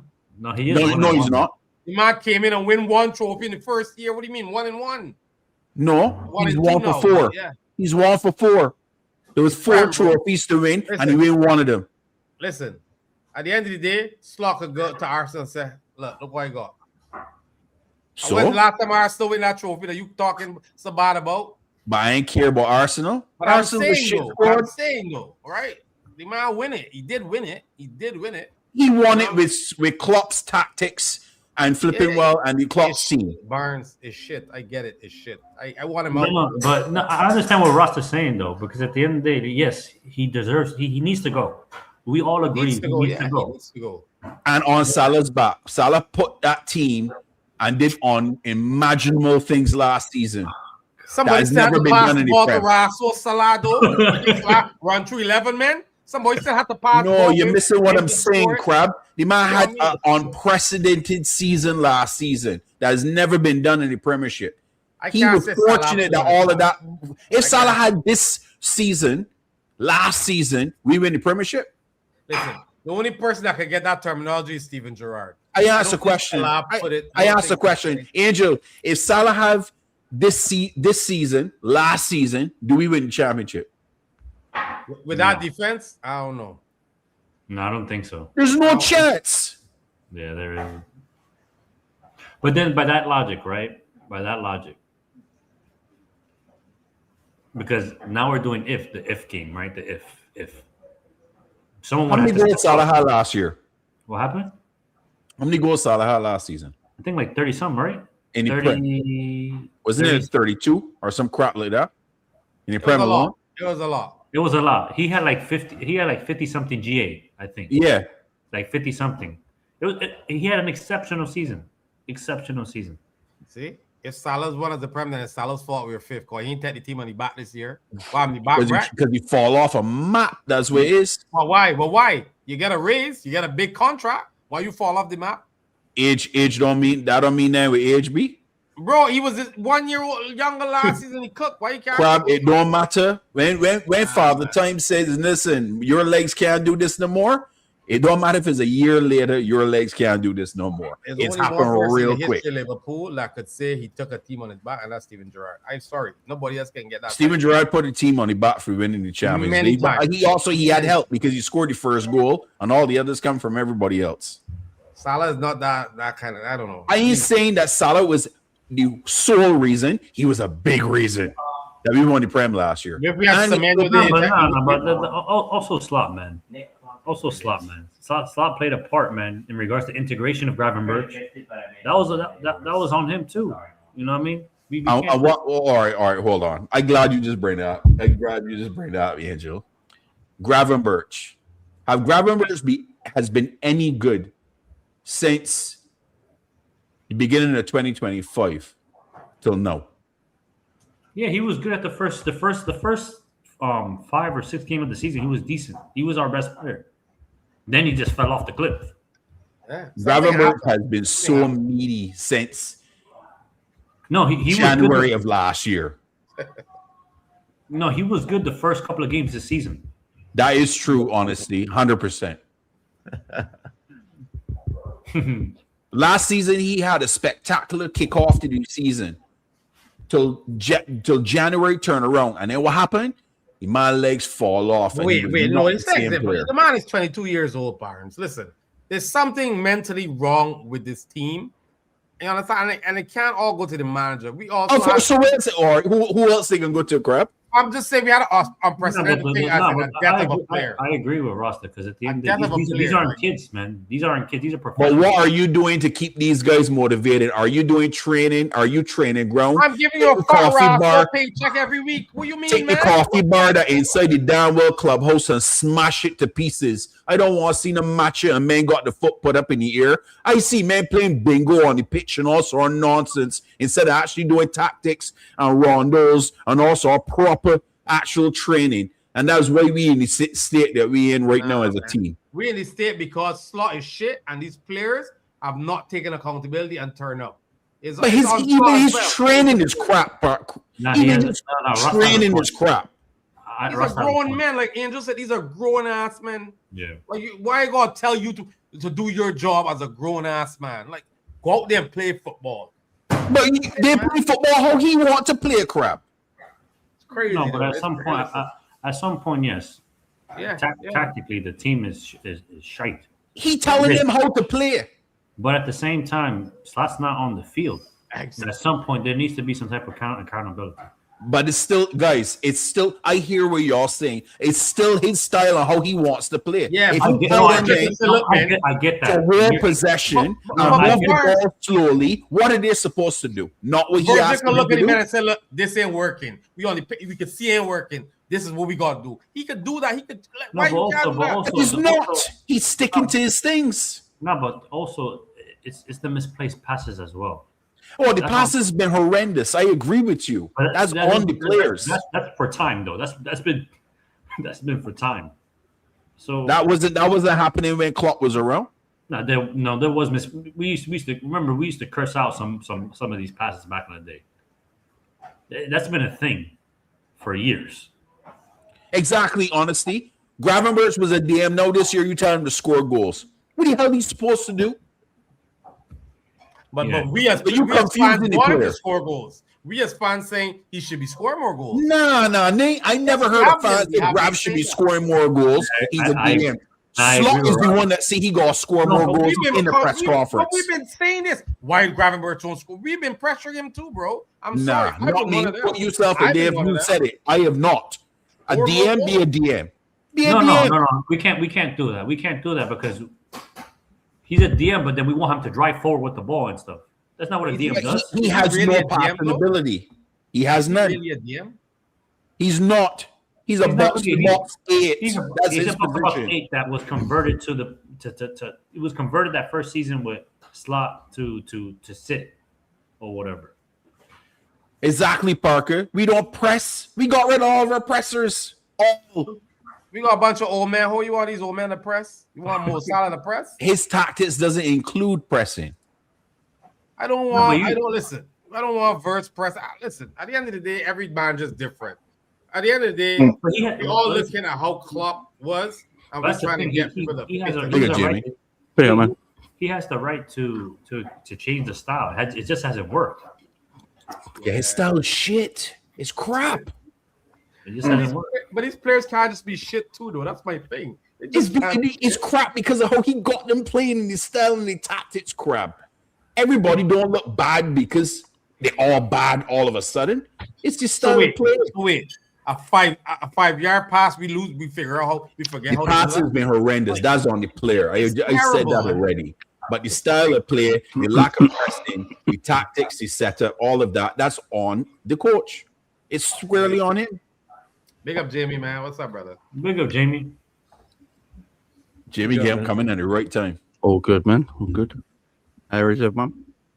Yeah, Everything good, man. we here. I getting love everybody shit, fresh man, and but I it's do on it. Sunday. Look, why I look at it, I've said this time and time again. Players are mercenaries, man. Players will down tools like that if they don't believe in the person that's coaching them. And I've seen it before. I've watched too much football in my time where I've seen quality players turn to dross just because they ain't got no confidence in a coach and the way they've been coached. You know, there's player issues, don't get me wrong, but look at Florian Wirtz, yeah? Florian Wirtz just looks like an average footballer. Mm-hmm. Just looks like an average footballer. Now, is it all on Slot? I'd say 60% of it because he doesn't know what to do with him because he uses him as the extra guy instead of the main guy. He's always the extra guy. But then sometimes Wirtz has got to show up a little bit and say, look, I'm going to take control here and this is what I'm going to do. But Agreed. no one believes, man. This is Virgil's worst year. I've seen of Virgil. It's Konate's worst year. I think it's Alisson's worst year. You know, do you know, our best player for me, apart from Szoboszlai this season, our best player has been Kirkes. I actually think Kirkes has been the best signing out of all the summer transfers. I What agree. Kirkes gives me, what I do like about Kirkes, if he's not having a great game, yeah, do you know what it gives me? It gives me passion. He gives me aggression. He gets in people's faces. He don't back down. It means something to him, even if he's not playing well. And that is something that our club lack at the moment. And I say this time and time again, it don't matter what players you're picking, what system you're picking, what formation you're picking. There is no passion in our club right now. There's no fire in our club right now. I could take a team playing shit, past it, poorly and all that. But if I saw passion and energy and aggressiveness from all of them, I can give them the benefit of the doubt and go, all right, next game, a few weeks later, whatever, it's going to change around. That's not the case all season. There's a lack of anything in our club right now. There's no connection between the club and the fan base at the moment. The fan base has had enough. You're seeing thousands of tickets being available on match days.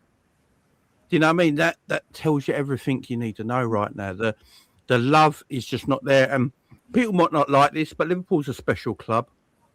And I do think you have to have a special kind of person as a manager that has a connection, that brings a connection to himself with the club and puts himself in the club, inside the fans, inside of everything. You know, you look at Gerard Houllier. You know, Gerard Houllier, obviously, he went to Liverpool University to teach, used to stand in the cop, knew what it meant to be a Liverpool coach. The Liverpool fans love him. Players loved him. You look at Rafa Benitez. Rafa Benitez was cold. It was cold, a bit like Slottish, yeah? But he still had something about him where the fans connected with him. They love him to this day. You know, he gives a lot to the Hillsborough Foundation. That, you know, there's a connection there. You know, he's still got a house in Liverpool. He loves the city, so there's a connection there. People adhere to him.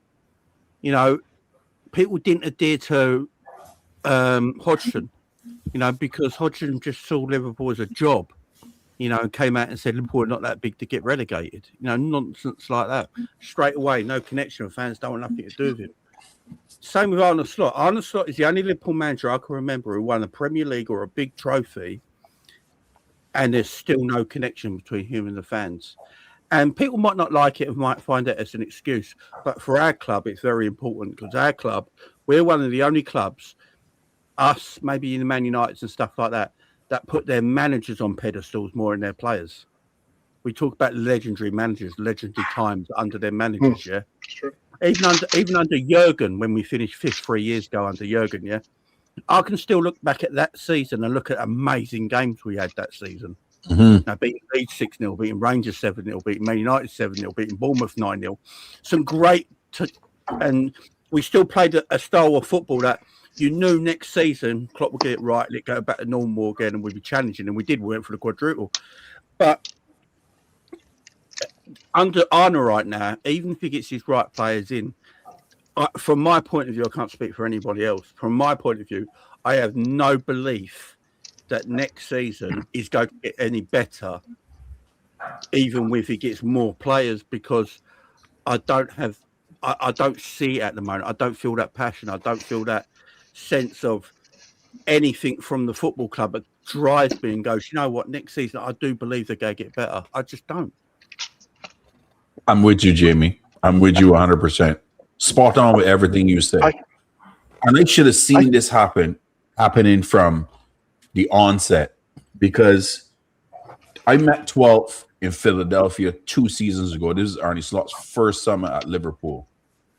I was fortunate that the hotel that I stayed at was right next door to where the players were staying. Yeah. You got some great and I literally was outside this team's hotel, and I watched all of them come off out the hotel and got onto the team bus. A lot of fans out there. The players acknowledged the fans. Jota was on the RIP, was on his phone and acknowledged the fans. You're in America. You don't play in America. So they're showing respect to the fans. Arne Slot walked out the hotel and walked straight to the bus and did not acknowledge the fans once. It should have been a red flag for me. And I have the video to prove it because I was there. And I'm like, that should have been a red flag for me, but I didn't even study it. But now seeing how he is as a person, as a coach, I could see why these players not playing for him anymore. I agree 100% in everything you had to say there, Jimmy. 100%. Your problem is y'all spoiled.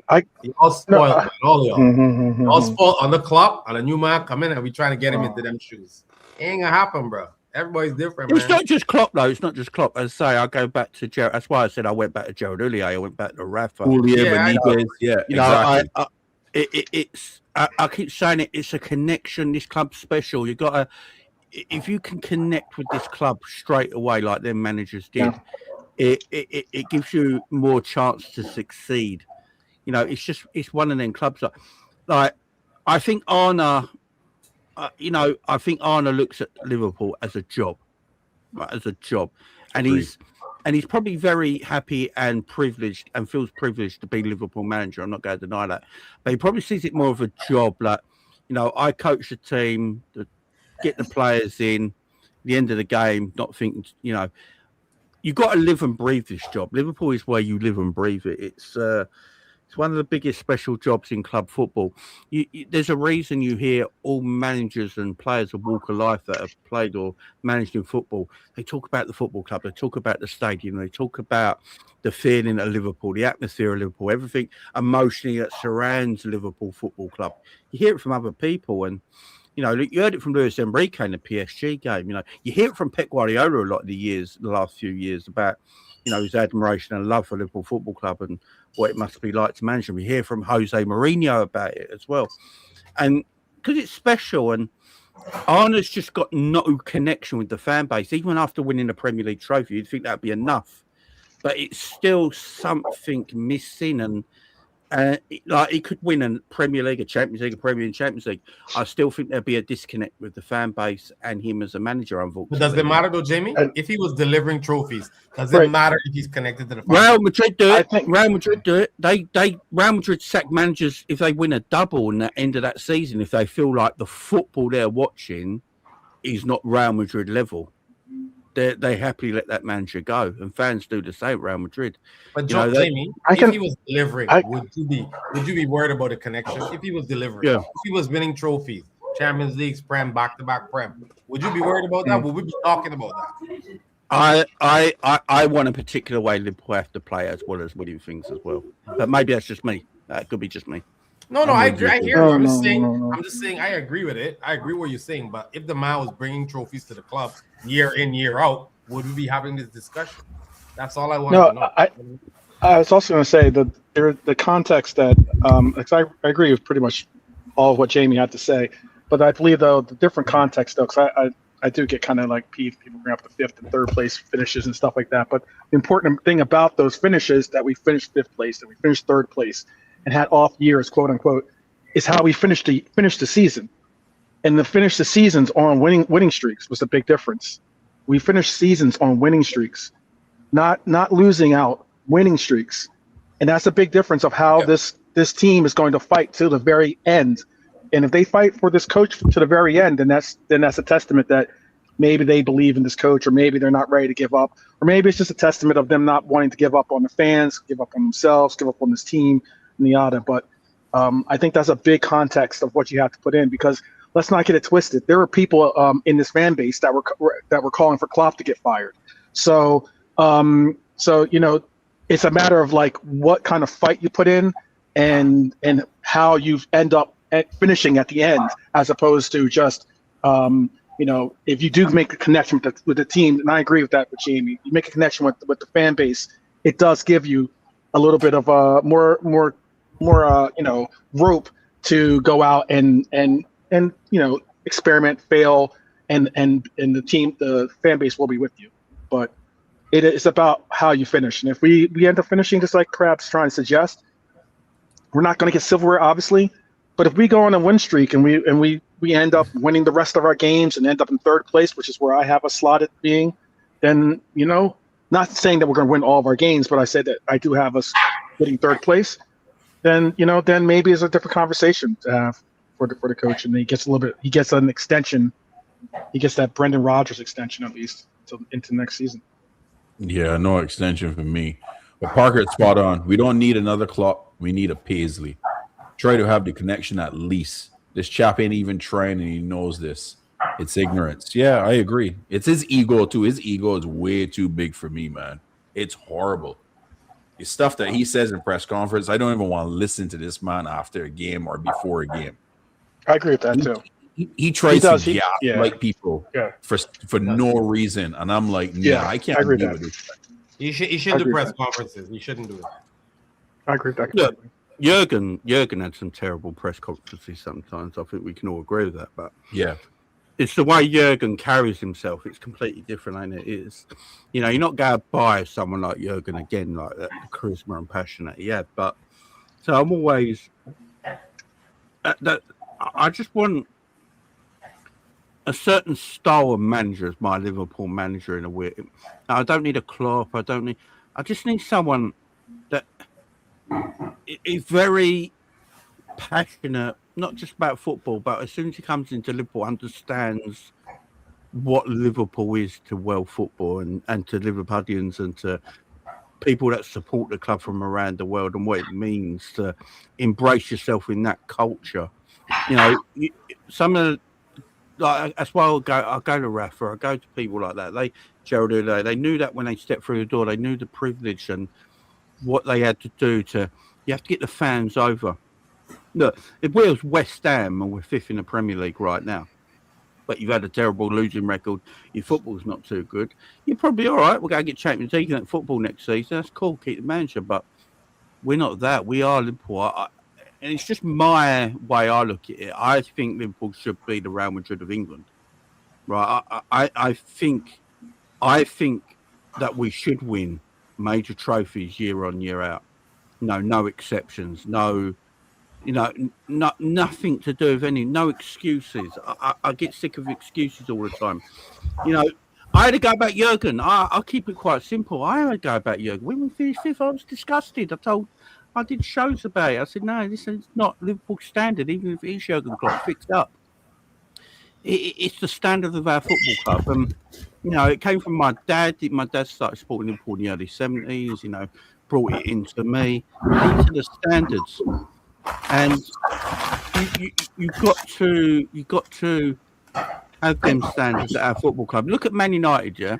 Look at the mistakes Man United have done, right? They're our closest archest rivals. We should be looking at their mistakes they made. They went and got managers who didn't have a connection with the fan base, that didn't care about the fan base, that were so away from their fan base. And it didn't help. It didn't help their team. It didn't help the players. It didn't help the atmosphere at that football club. And now you look at it, they've got Michael Carrick in. I'm not saying he's a great manager or anything like that, but he understands Man United. He knows what Man United need. He understands the fan base. He understands the culture. He understands the atmosphere. And straight away, they're winning games again with the same players, no different. He had to add a window, same players, just giving them energy, telling them what it's like to play for the football club, immersing himself into that football club. And straight away, the atmosphere changes. The cloud goes away, and players just start to play more freedom again. My thing with Arne, and I've said this for about a year now, when I listen to Arne, it's like he puts too much pressure on the players when they go over the line to play. And instead of going to them, look, go out there and play, and if you fuck up, it's on me. And I'll tell the world it's on me. But go out there and do your thing with no chains and nothing holding you back. Go and play like the players you are. Virch, you're possibly a world-class player in your day. Go and play like that. Go and play with freedom. Grav, I need you to be more physical because I know you can be more physical. Go in there. Don't worry about it. Play with more freedom. And if it don't work, guys, I will tell the world after that. It's on me. I'm protecting you, boys. What you do out there, I will protect you through everything.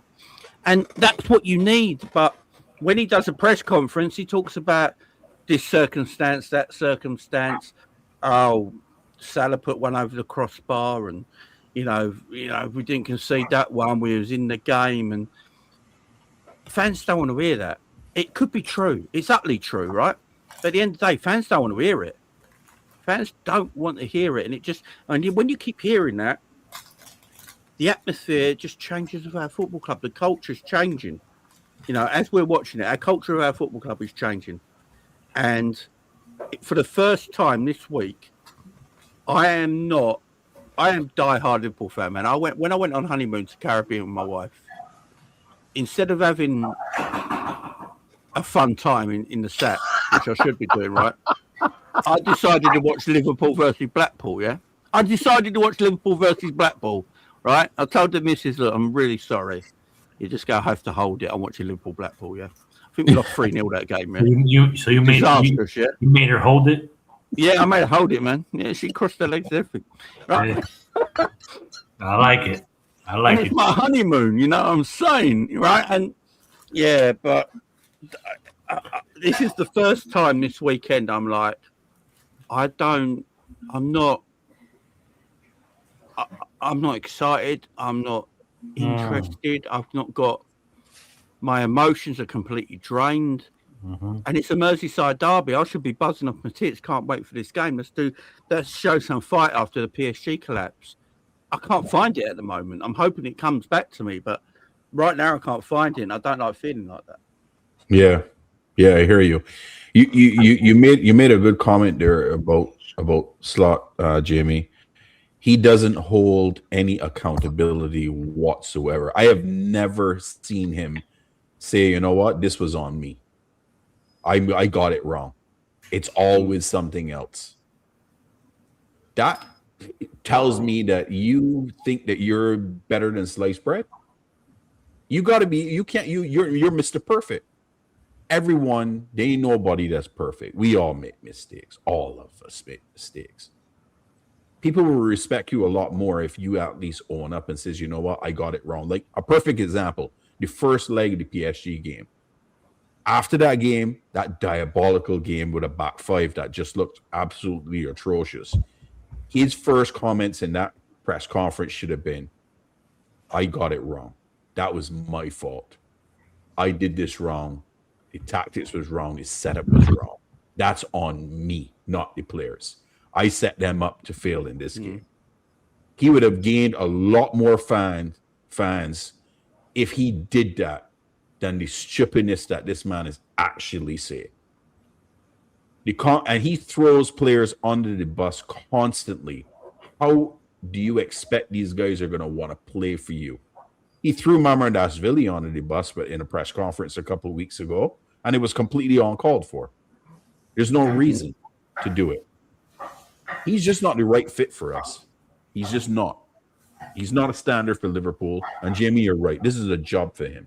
He doesn't understand what Liverpool is on being a Liverpool coach or manager or fan is all about. What this club means, the history, what it means. He doesn't understand Paisley, doesn't understand Shankly, what has been set as for us as a club and a fan base.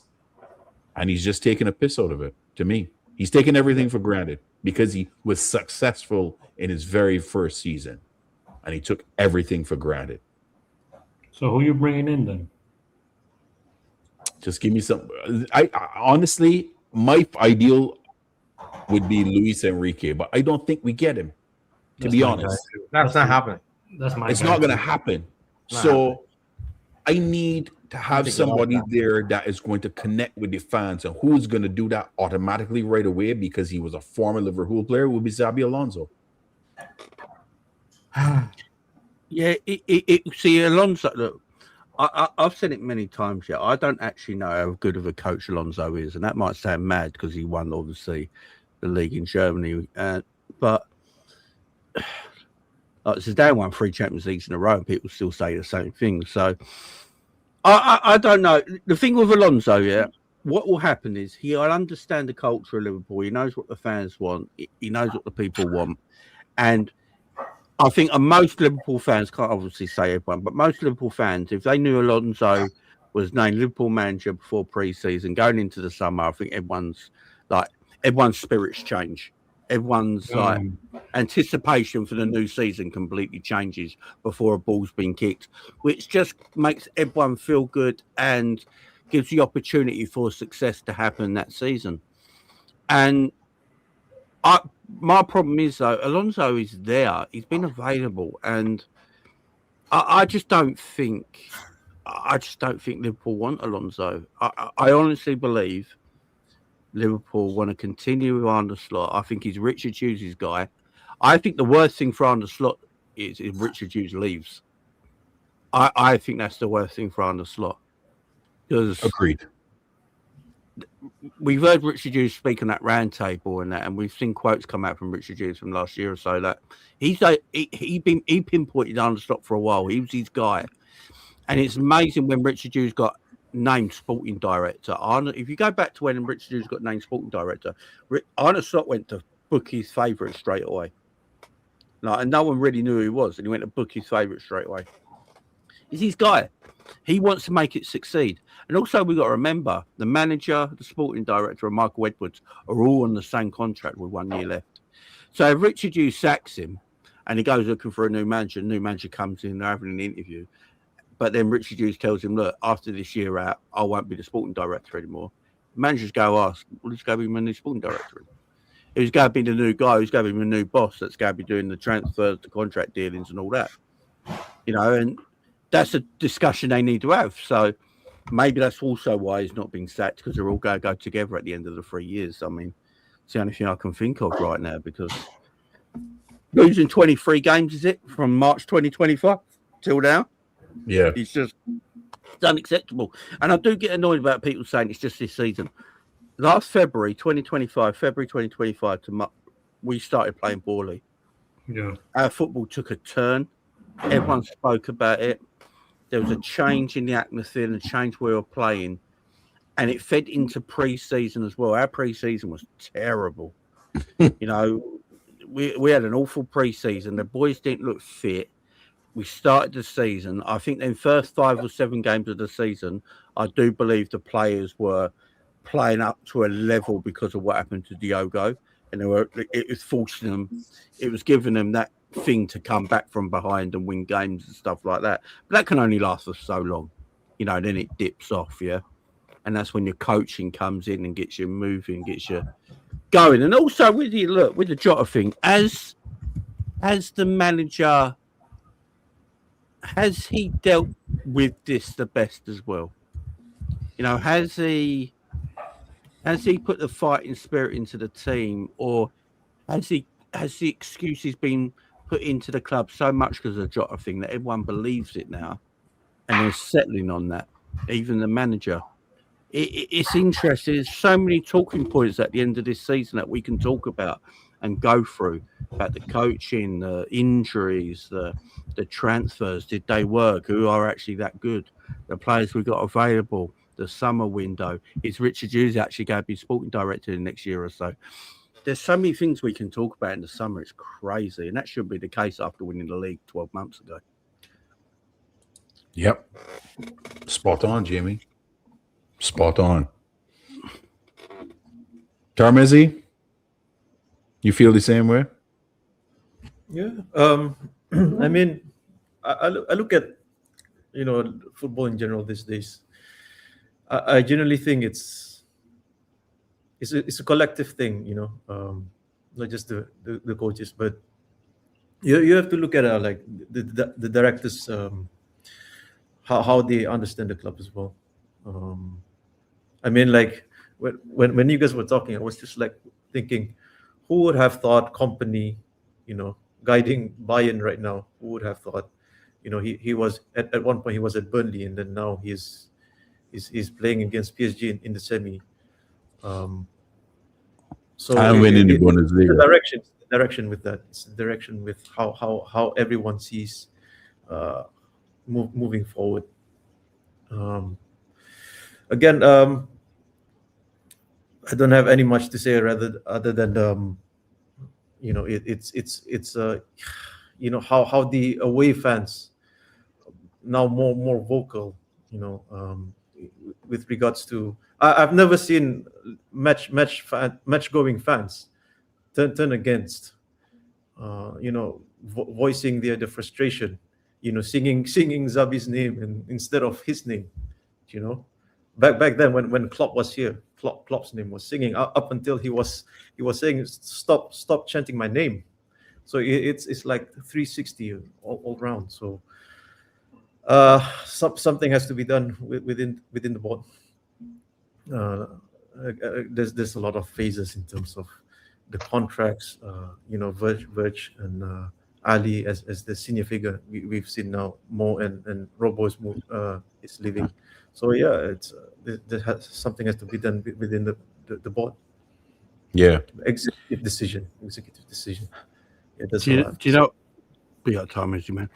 Big up time, Izzy. I haven't spoke to you in a while, man. I hope you're doing well. Yeah. Bless. I will say one thing, man. That what's pissed me off the last 24 hours is him coming out in press conferences today and telling everyone for about 3 times that we're a trading company, a trading club that trades players. Yeah. I don't even hear that. We all know what our club's like in our model. We do know. We're not stupid. So we don't need to continue to hear it. It's like he's getting us ready for a downfall again next season and going, look, it ain't my fault. That's what it sounds like. Like the window, he's making it sound like the window's not going to be as good as last year, which I think we can all understand it's not going to be. We're not going to spend 450 million every bloody year. We're not silly, right?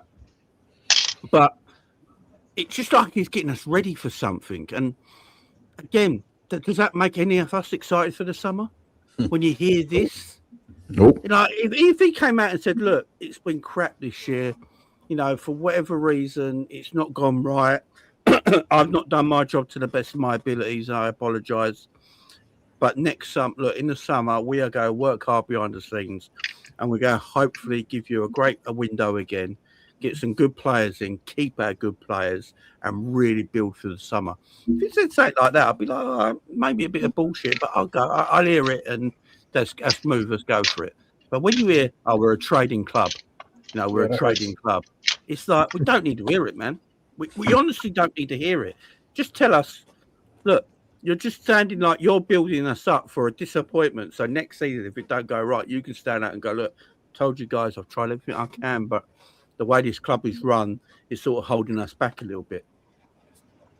Yeah. I will say this. I will say but I will say this. Look, I have a show coming up called Top Conspiracies or something like that.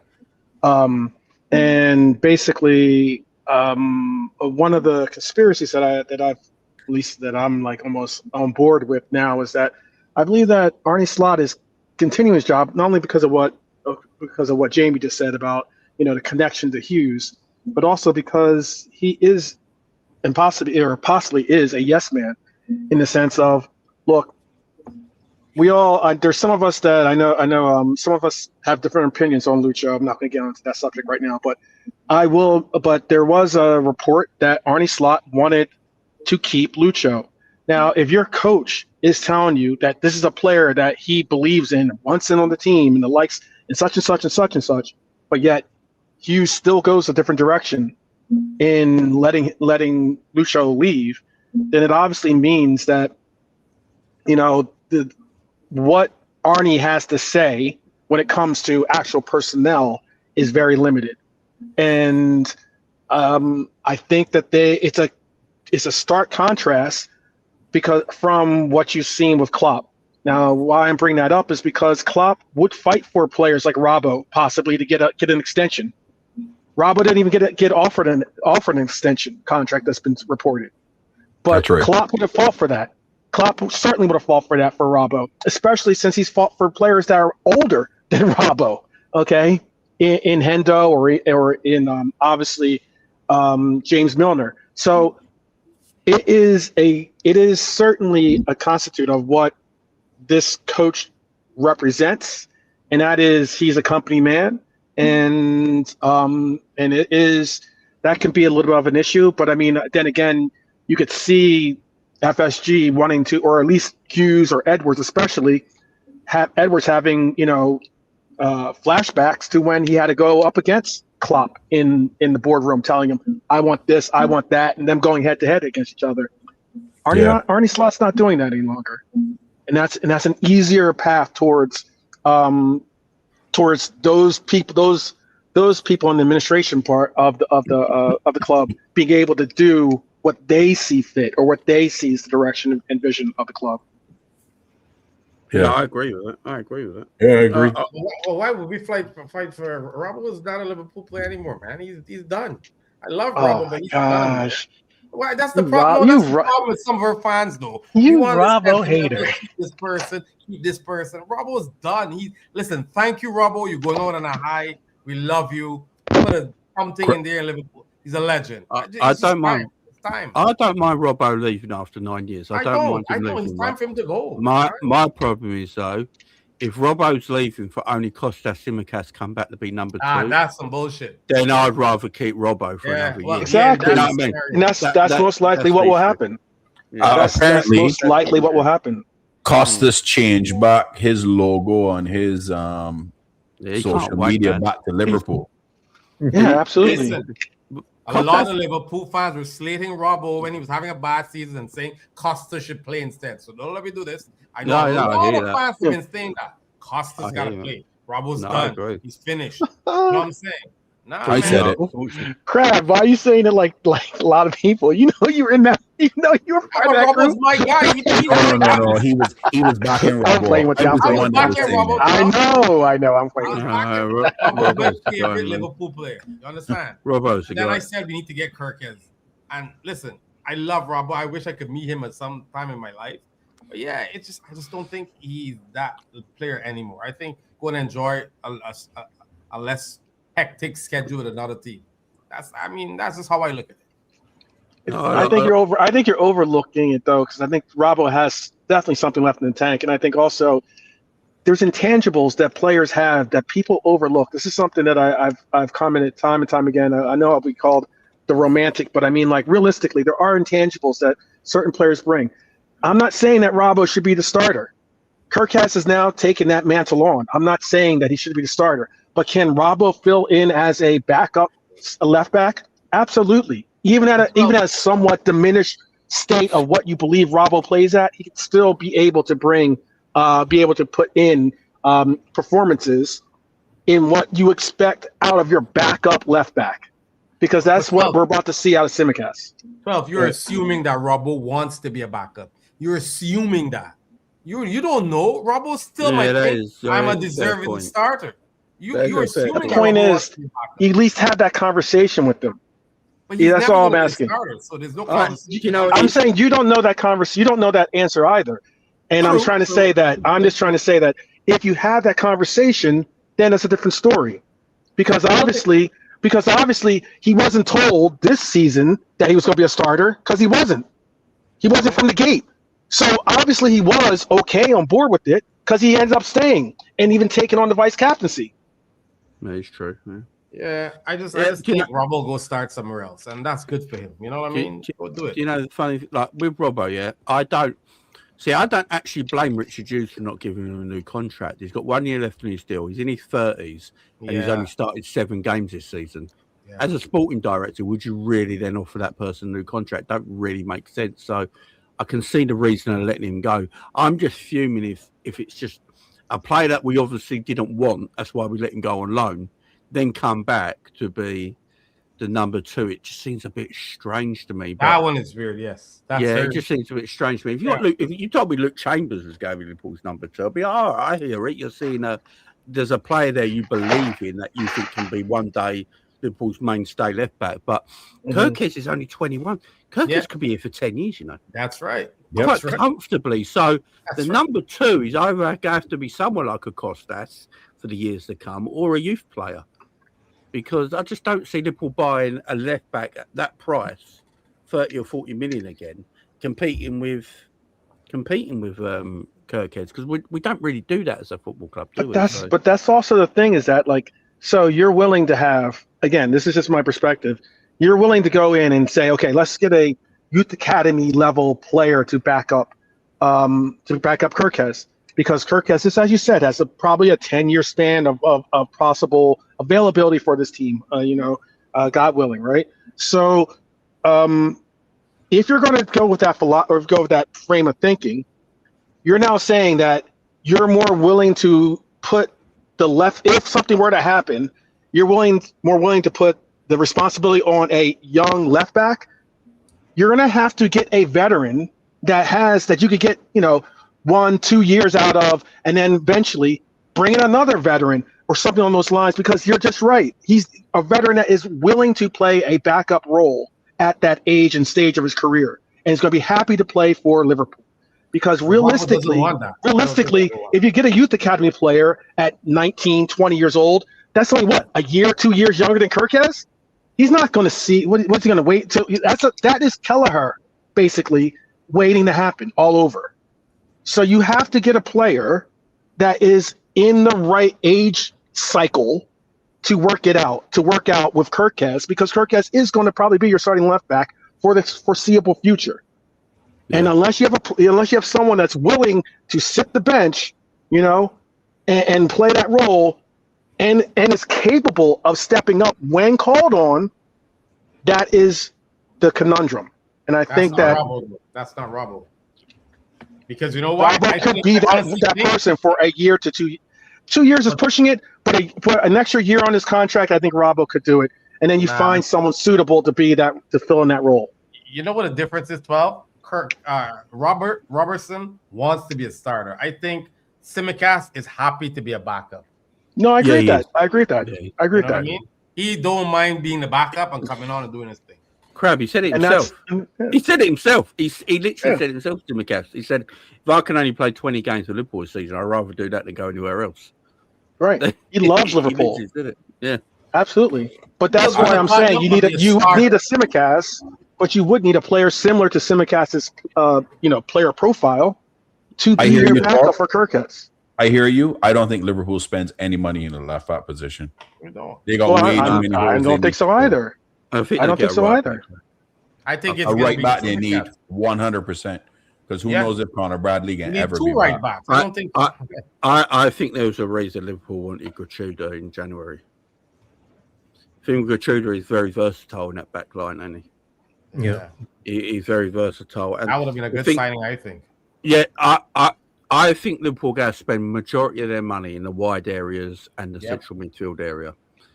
And then they might look at the end of the summer and go, like, we need a right back still. And they might go back for Gachuda.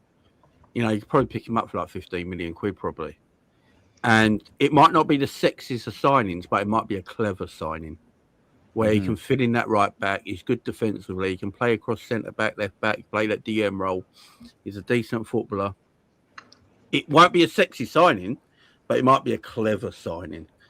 But I think the majority of the money that we're going to spend this summer is going to go in probably two wide players and Walton by the sound of it, which is going to cost you. We need a striker though. Our striker's not coming back till 2028. I've been saying this for the last couple of days. If I'm Liverpool, I don't buy a striker because I give Ekitike the 12-month chance to come back and see how he is. I'd go and loan Ivan Toney for 12 months. No man. No. I'd loan Ivan Toney for 12 months. He knows the Premier League, good goal scorer, and then give Ekitike the chance to the following pre-season, because I just don't feel like Liverpool go buy a striker with Ekitike still there, and then have that striker Ekitike and Isaac on their books. What are you paying Ivan Toney? Because Ivan Toney's not giving up that Saudi check. He's not giving up that bag, man. No taxes. He's not giving up that bag and no taxes to come back to sit the thing bench. is, with Ivan Toney, the problem with Ivan Toney, if he ever wants to leave Saudi, he's going to have to lose all his money anyway. Because no one's ever going to pay him the money. No one's ever going to. He's on 600 bags, apparently, yeah?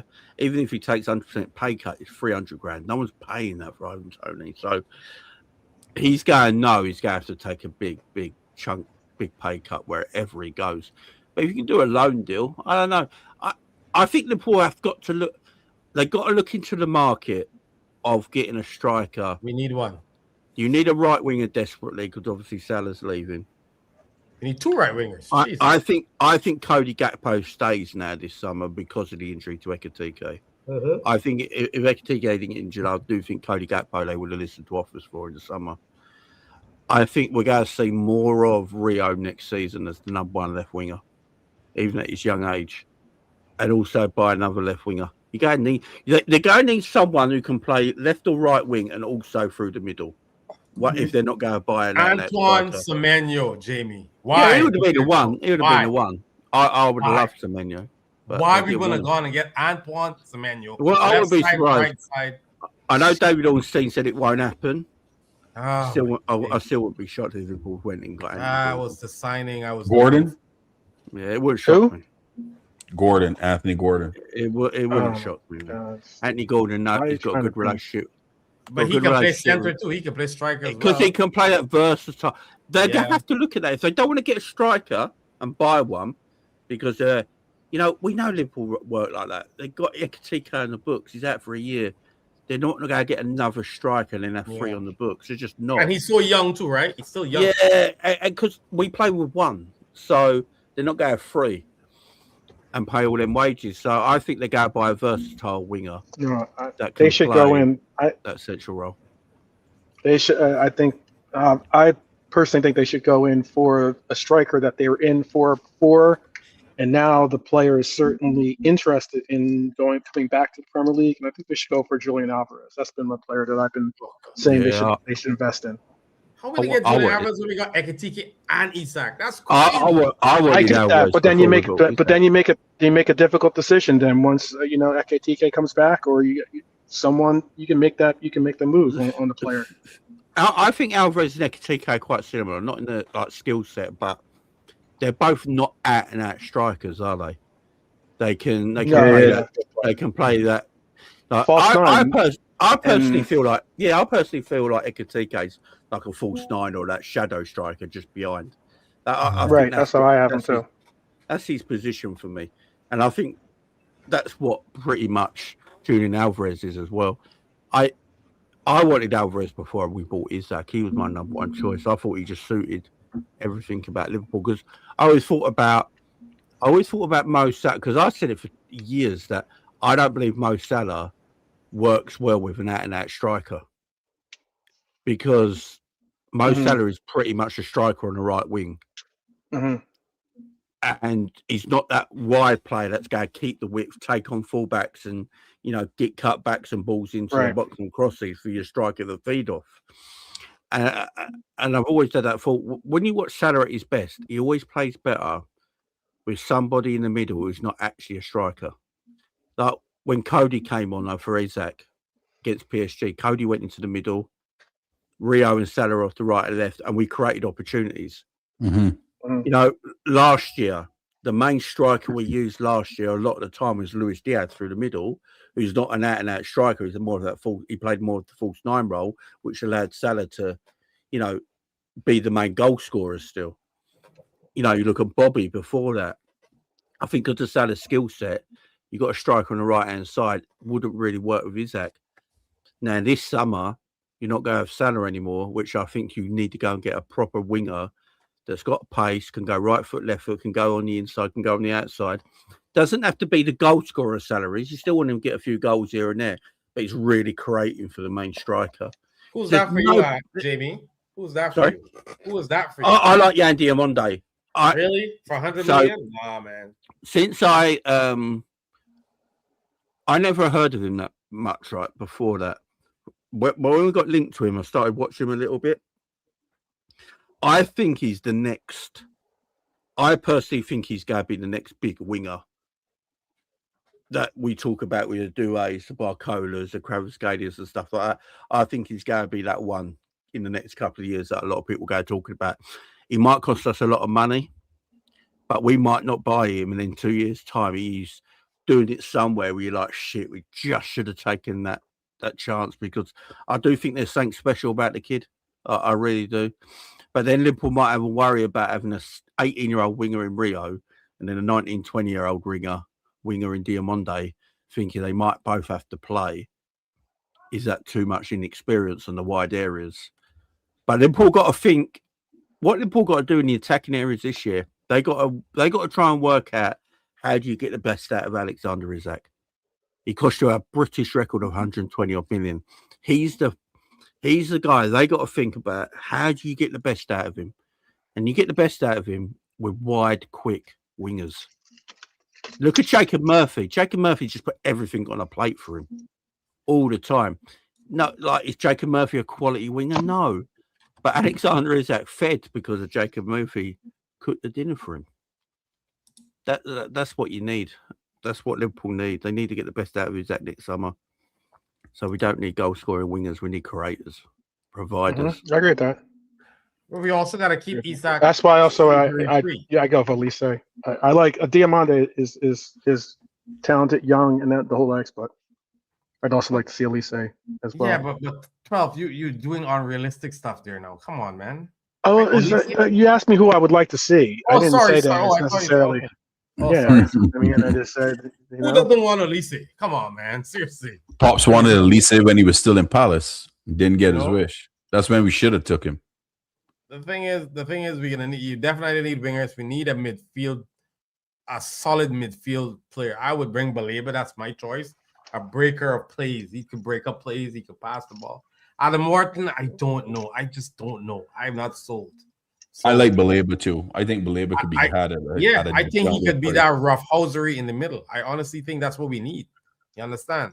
Agreed. So yeah, and we need a new striker for sure because he's out for a year and we only got Isak and Dance. I mean, we're not keeping Chiesa. Gakpo, yeah, might play it, but I don't know. I still think we gotta loan somebody in, like Jamie said. I mean, it's gotta be somebody. I don't know. I'm not sold on him. Barnes say would take back D9. So Rafael Leao, yeah, because I watch a lot of Italian football. Yeah. Rafael Leao is the most frustrating winger I've ever seen in my life because he has all the potential to be world class, the potential. He's lazy, man. But it's a mindset. I think it's all mindset with him. I think managers I think that's why he's not left AC Milan yet. I think that's why he's still in Italy, because I think managers are looking at him thinking, yeah, he's got talent, but has he got the mindset to really be, top draw? And I think that's what's holding him back, because he has got everything in his locker and he's quicker. I mean, if you got him down the left and then you got Diamande down the right, and Isaac through the middle, counter-attacks will be super scary next year. Yeah.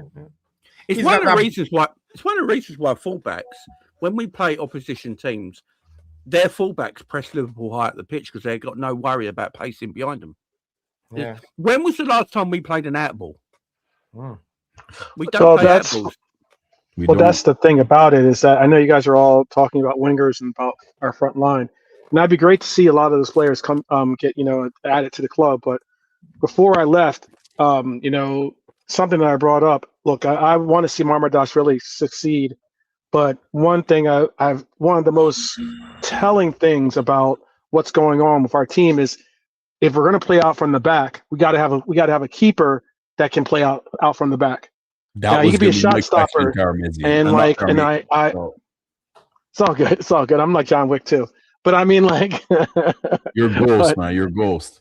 Yeah, but like, I'm just being honest. Like, as in one of the most frustrating things about that game against PSG was the fact that we had seeing the ball get passed back to our goalkeeper, and our goalkeeper kicking the ball out of bounds like it's going out of style. It was frustrating, and it's just something that makes me say, oh, well, I would have, if that's Kelleher, maybe we have maybe a little bit better distribution. I'm not saying it's because we got to bring back Kelleher. Don't worry, Crab. But what I am saying is that that player profile of what Ali, Kelleher, what they're able to be able to do, and that's why I'd be even more interested to see if Woodman can be able to be that player, or at least that goalkeeper for us at the moment, because we've got some big games. Let's not get it twisted. We're going up out of our 6 games, almost every one of them is against a team that is competing for some version of Europe. That's so true. I mean, like, realistically, we need someone that's going to be able to not stall our offense, but actually maybe initiate it. And that's all. And I enjoy the fact that he's a shot stopper, and that's fantastic. If that's what he's going to be, cool. But then if that means that's how it's going to be, there's no passing it back to him. Figure out ways to either break the lines or be able to pass the way that, again, I'm going to say a name that people hate to hear, Trent Alexander-Arnold used to be able to do.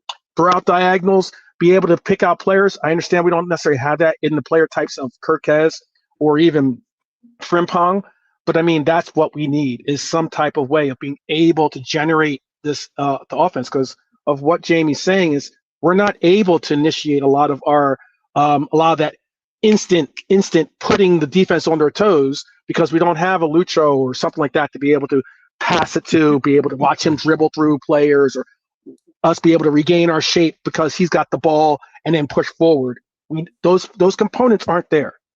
Yeah. And then if you don't have the speed that Jamie was saying also, then all of a sudden, yeah, you're trying to play passes to, you're just basically, what he was doing was just kicking the ball into kicking it out, or just kicking it long and hoping that our players can get underneath it. It's something I say in terms of Mama. Can I say one thing? Mm-hmm. We've been used to playing with 2 right-footed keepers. Mama Dashvili is actually a left-footed player. Yeah. Mm-hmm. And maybe, just maybe, the ball coming back to him is going on his right side predominantly because of Allison and Keller being right-footed from before. Maybe to be fair though, Crab, is I hear left-footed. you. To be fair, I've seen him move the ball from the right to the left, and even kicking out with the left look horrendous. Yeah, I get it. That is my concern about Marmadas. Really, shot stopper, nice. Ball playing, goalkeeper though, are moving the ball properly. Concern. Yeah, I've seen a concern. That is the worry. I've got no worries as Mama as a goalkeeper doing the doing the basic goalkeeper stuff. I think he's a decent keeper, I really do. But in this day and age, you've got to have some, you've got to be able to play out from the back. That's why there's goalkeepers that I wouldn't consider really good goalkeepers, yeah.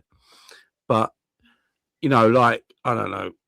The Never Everton been keeper, the England Never been keeper. He's not He's a ball not- playing keeper, but he's England's keeper. But he kicked the ball out properly. Yeah, though. but he's not Yeah. a ball playing keeper though. He's not. He You isn't. just need. He isn't.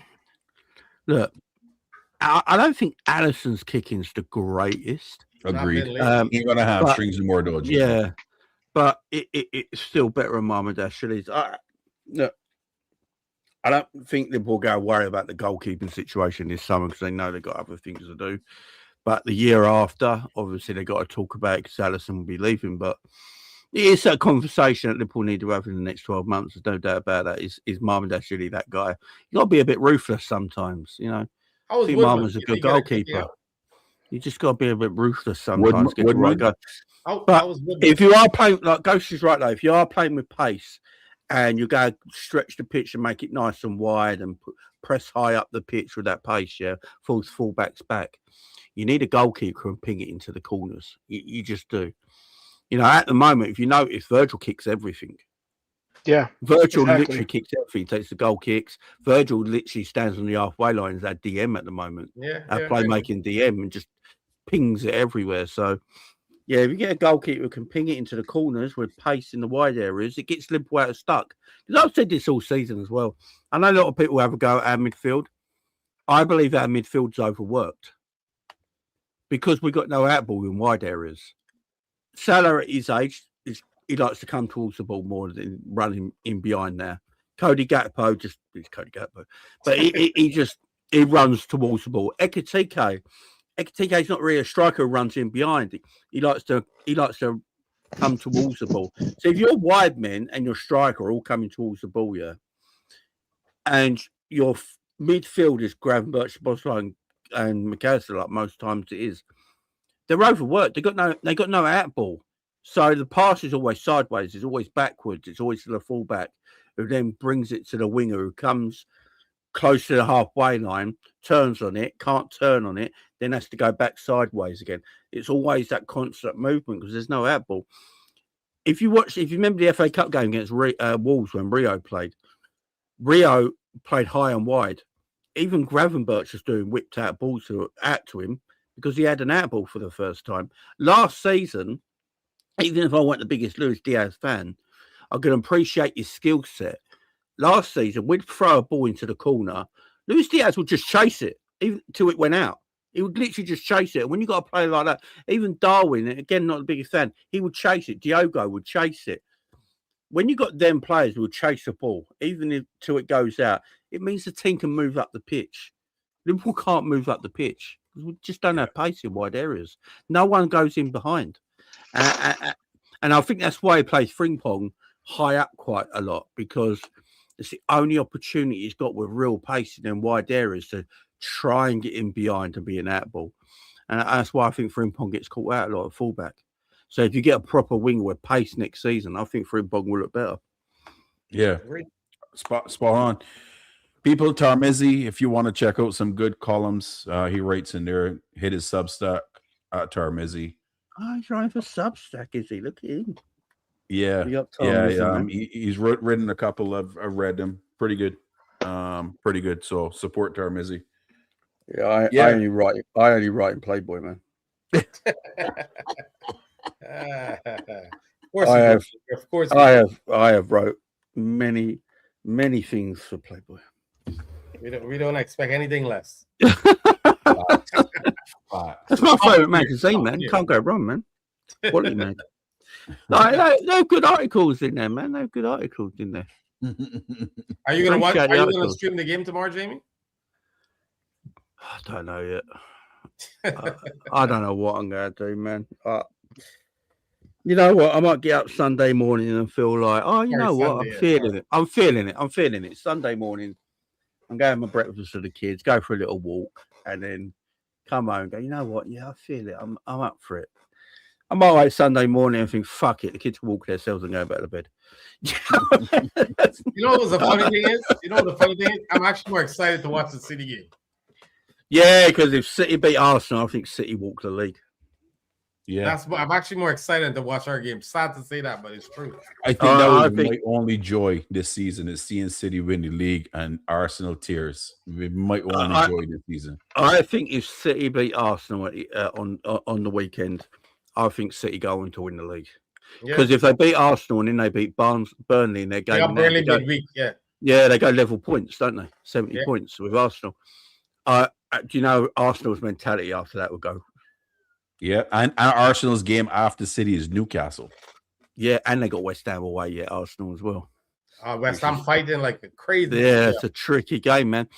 And I read somewhere the other day that Man City haven't lost a game in April for 5 years. Yeah, Arsenal's only won one game in April in April, 5 yeah. years, and that was Yeah, against Sporting. They always bottle it in April. You know that Sporting game, no one watched it. Apparently it's the I lowest know it's ever. so dead though. It's the 0-0. lowest ever. So dead. 0-0. You see Declan Rice after, it's like they got knocked out. Yeah, you imagine he went through 1-0 in aggregate against Sporting Lisbon. That's just. I think they struggle against Atletico, though. To be honest, I think Atletico's a worse opponent than Barcelona for them. Yeah, probably Oh, right. indeed. Probably So I right. thought Barcelona would have gave them chances because of the way they play. yeah, I think Atletico are going to be because Arsenal are the English Atletico for me. The way they play, yeah, yes, that they're coming up against the experts now. yep, And you know, City wins the league this year, right? You know, City. If you look back at it, Liverpool is the only team that's stopping league from winning every year. Yeah, yeah, like exactly. 7 years straight. yep. That's why when We're the people only talk about ones in FSG, between. That's why when people talk about FSG, I'm like, they're the only other owners that win the league apart from Yeah, City. yeah. In the last 7 years, you look at it. Yeah. And was it really their fault that we lost the league on 97 points? Oh, that was crazy. No. Do you know what I mean? It's just, you know what I mean? So, yeah, you just have a freak of a side with a freak of a coach that Yeah, yeah, it's just. yeah, And this City team's not even great. yeah, yeah. Like this City team right now would not beat Pep's best City team. No, Get no, no, they demolished. won't. No. Get Of demolished, man. Yeah, I'll Agreed. tell you what, this Arsenal team right now with Arteta this season would be nowhere near prime Klopp and prime Pep No, City Liverpool teams. No, no. Nowhere near, man. You know, the No. funny thing is, if they Me- lose on the weekend, do you remember last year when Arsenal fans mocked us for only getting 84 points? They can only Yeah. get 84 points if they lose. If they lose. Man, I just that's like I said, that's what Barnes said. That's the only saving grace for this season for me is watching Arsenal cry. That's it, man. That's it for me, you know. Other than No, that, that's so true. you know, I hope we get a Champions League spot the next season because we need to. We have the players that need to be playing in the Champions League. So, yeah, that's it. Yeah, But exactly. we still have some games though. I think that can Tough bring us a games. little bit of tough games, but I was going to say that can possibly put a little bounce in our step. If we beat Everton, obviously this weekend, it'll be important. It'll be a massive game to win because this is one of the first times I've heard Everton fans on the airwaves basically talking with chest. You know, saying, thinking that, you know, I heard one Everton on I forget what show it was on. It was with AGT. On his guest on his show was saying that they're going to beat us 3-0.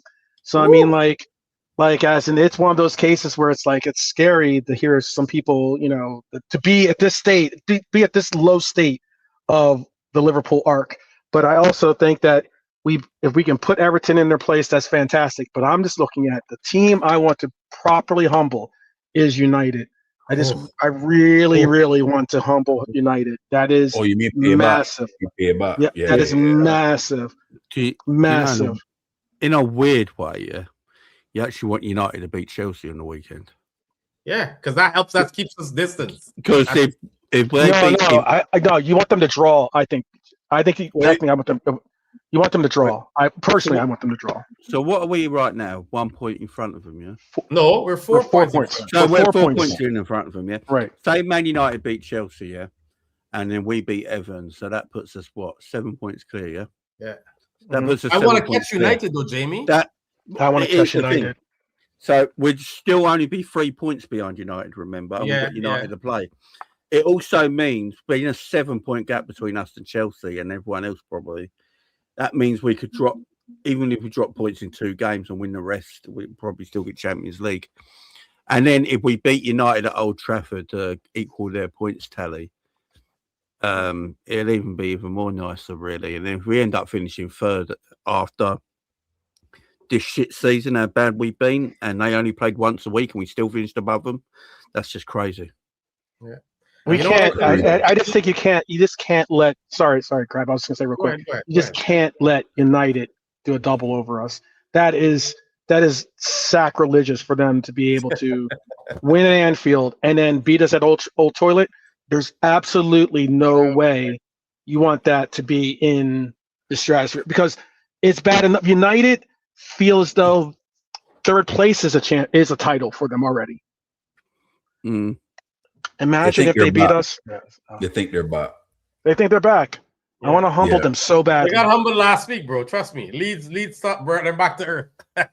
It's so true. It's so true. But you know the funny thing is, I really think Aston Villa is gonna win the Europa League. Yet. I think they're gonna put all the eggs in that basket. I honestly think so. Yeah. It don't matter where they finish if they win that, do they? So. Yeah, Crystal Palace could win Conference League too. Yeah. I mean- I think Forest might win that though. You never know. We'll have to see. People, we about to push out. If there's one thing I'm going to say, people, Thursday nights, if you don't have Big Up, download it. Jamie's show with Kopish is a funny one. That one, if you it's not always about football. They get into other things. Sweets. Last night was sweets, cookies, rating them. Man, It was it's a fun show if you want just not think about football and just have some laughs. we'll talk football again when we win. You know. It's a really good one. So download Big Up and go and check out Jamie's channel over there and Thursday nights with Kopish. There's a really reason it's on Big Up because if I put that on YouTube, I'd be cancelled in minutes. So. Yeah, 100%. 100%. Don't forget to check out my man, the romantic 12th man. You know, he always there doing his thing. Make sure you Yeah. subscribe. You know, 12th, if you you want got a some show tomorrow? positivity, that's I where you do. go. Yeah. I'm gonna put a show together tomorrow. That's where Okay. you get all the positive vibes when you go to Liverpool. 12th Positive man. vibe. Yeah, there you go. Ah, You need yeah, positive 100%. vibes, man. You need a nice balance in life, don't you? You need a balance. Yeah, right now I could deal with the positivity because I've been negative since October when we had the 9 losses, 9 out of 12 that did me in. So yeah, I could do with some positivity with 12, man. So I'm on loan at Ajax, so I don't really give a shit. yeah. Loner eye. But people, we will be back for the watch along on Sunday. Right and early. And then 9:30. Jamie's also gonna be live. Just hit everyone's channels, subscribe if you haven't. I'm sure you all It's early for Jamie's. you guys, isn't it? It's early for you guys as well. Yeah, 9 in the Yeah. morning. Yeah, at least it's not 7:30 in the morning, Jamie. So I ain't complaining. Man, yeah, it's Those 4:30. It is early. I think It is. I think early. Mike said because he's in California, it's 4:30 for him. Yeah. Oh, Jesus Christ. Imagine gotta get up at 4:30 to watch that shit. Oh my days. Yeah, But I don't know. 12 got to be close to that, though, Mhm. because he in Arizona. Are you in Pacific time? Yeah, I'm in Pacific time, so it's early. Yeah, there you go. How many, it's times, mad how many early. time zones is there? Too many. Well, it's because Arizona doesn't do daylight savings time. So sometimes I'm no, Pacific. daylight savings. Because it's always Yeah, hot so- out there, man. Yeah, so half the year I'm with California or the West Coast, and then the other half of the year I'm with like the mountain, like Colorado and stuff like that. So you will go to 2 Texas. hours, like in some like Christmas time or winter time, you would be 2 hours, and then summertime you'd be 3 hours. Yeah, because like right now I'm 8 hours. We're 8 hours behind London or Liverpool. So Okay. and then sometimes I'm 7 hours. So yeah, so this part of the year is tough, especially because it's the time of year that you expect to be watching football, you expect to be engaged, and the games are like at 4:30. Like there's some times where I go to my supporter pub because that's one of the. I'll go to my supporter pub and it'll be before sunrise, and we're not even allowed to drink until 6 o'clock in the morning anyway. That's some So- bullshit. Yeah, I'm sure exactly. you always squeezing in one or two. No, none of that. In case anybody's listening, there's none of that. Yeah, it's tough. It's real tough it's tough. I remember I went to the game. I think it was the Brighton game I went to go watch at there, and it was like I remember leaving, and it was the sun was rising, and we had just lost, and I was just like, man, I don't know if anything get worse. What's Staying the up for time this for you crap. guys now? What's the time for you guys right now? 9:53. Yeah, it's 6:53. It's 3 in the morning, man. Wow. I know. Wow. I know. Jimmy's a night owl though. I know. Jimmy's always out late, man. I always see him doing something on this channel, something late as hell. It's the only time I get Put it this way, peace. Jamie, if you're on the West kids. Coast, West Coast, you'd be just waking up at 3 a.m. in the morning, so you could be ready for that 4:30 game. 'Cause that's what time the games come on, 4:30, 5:30 in the morning. Yeah. For the 12 for a 12:30 kickoff, it's 4:30 in the morning is when you have to. That's 4:30 kickoff in the morning. You know, So you got to, yeah. me and the wife got lucky because our kids like sleeping. Your wife must be a very understanding woman, man. Jeez. Well, I pay her well.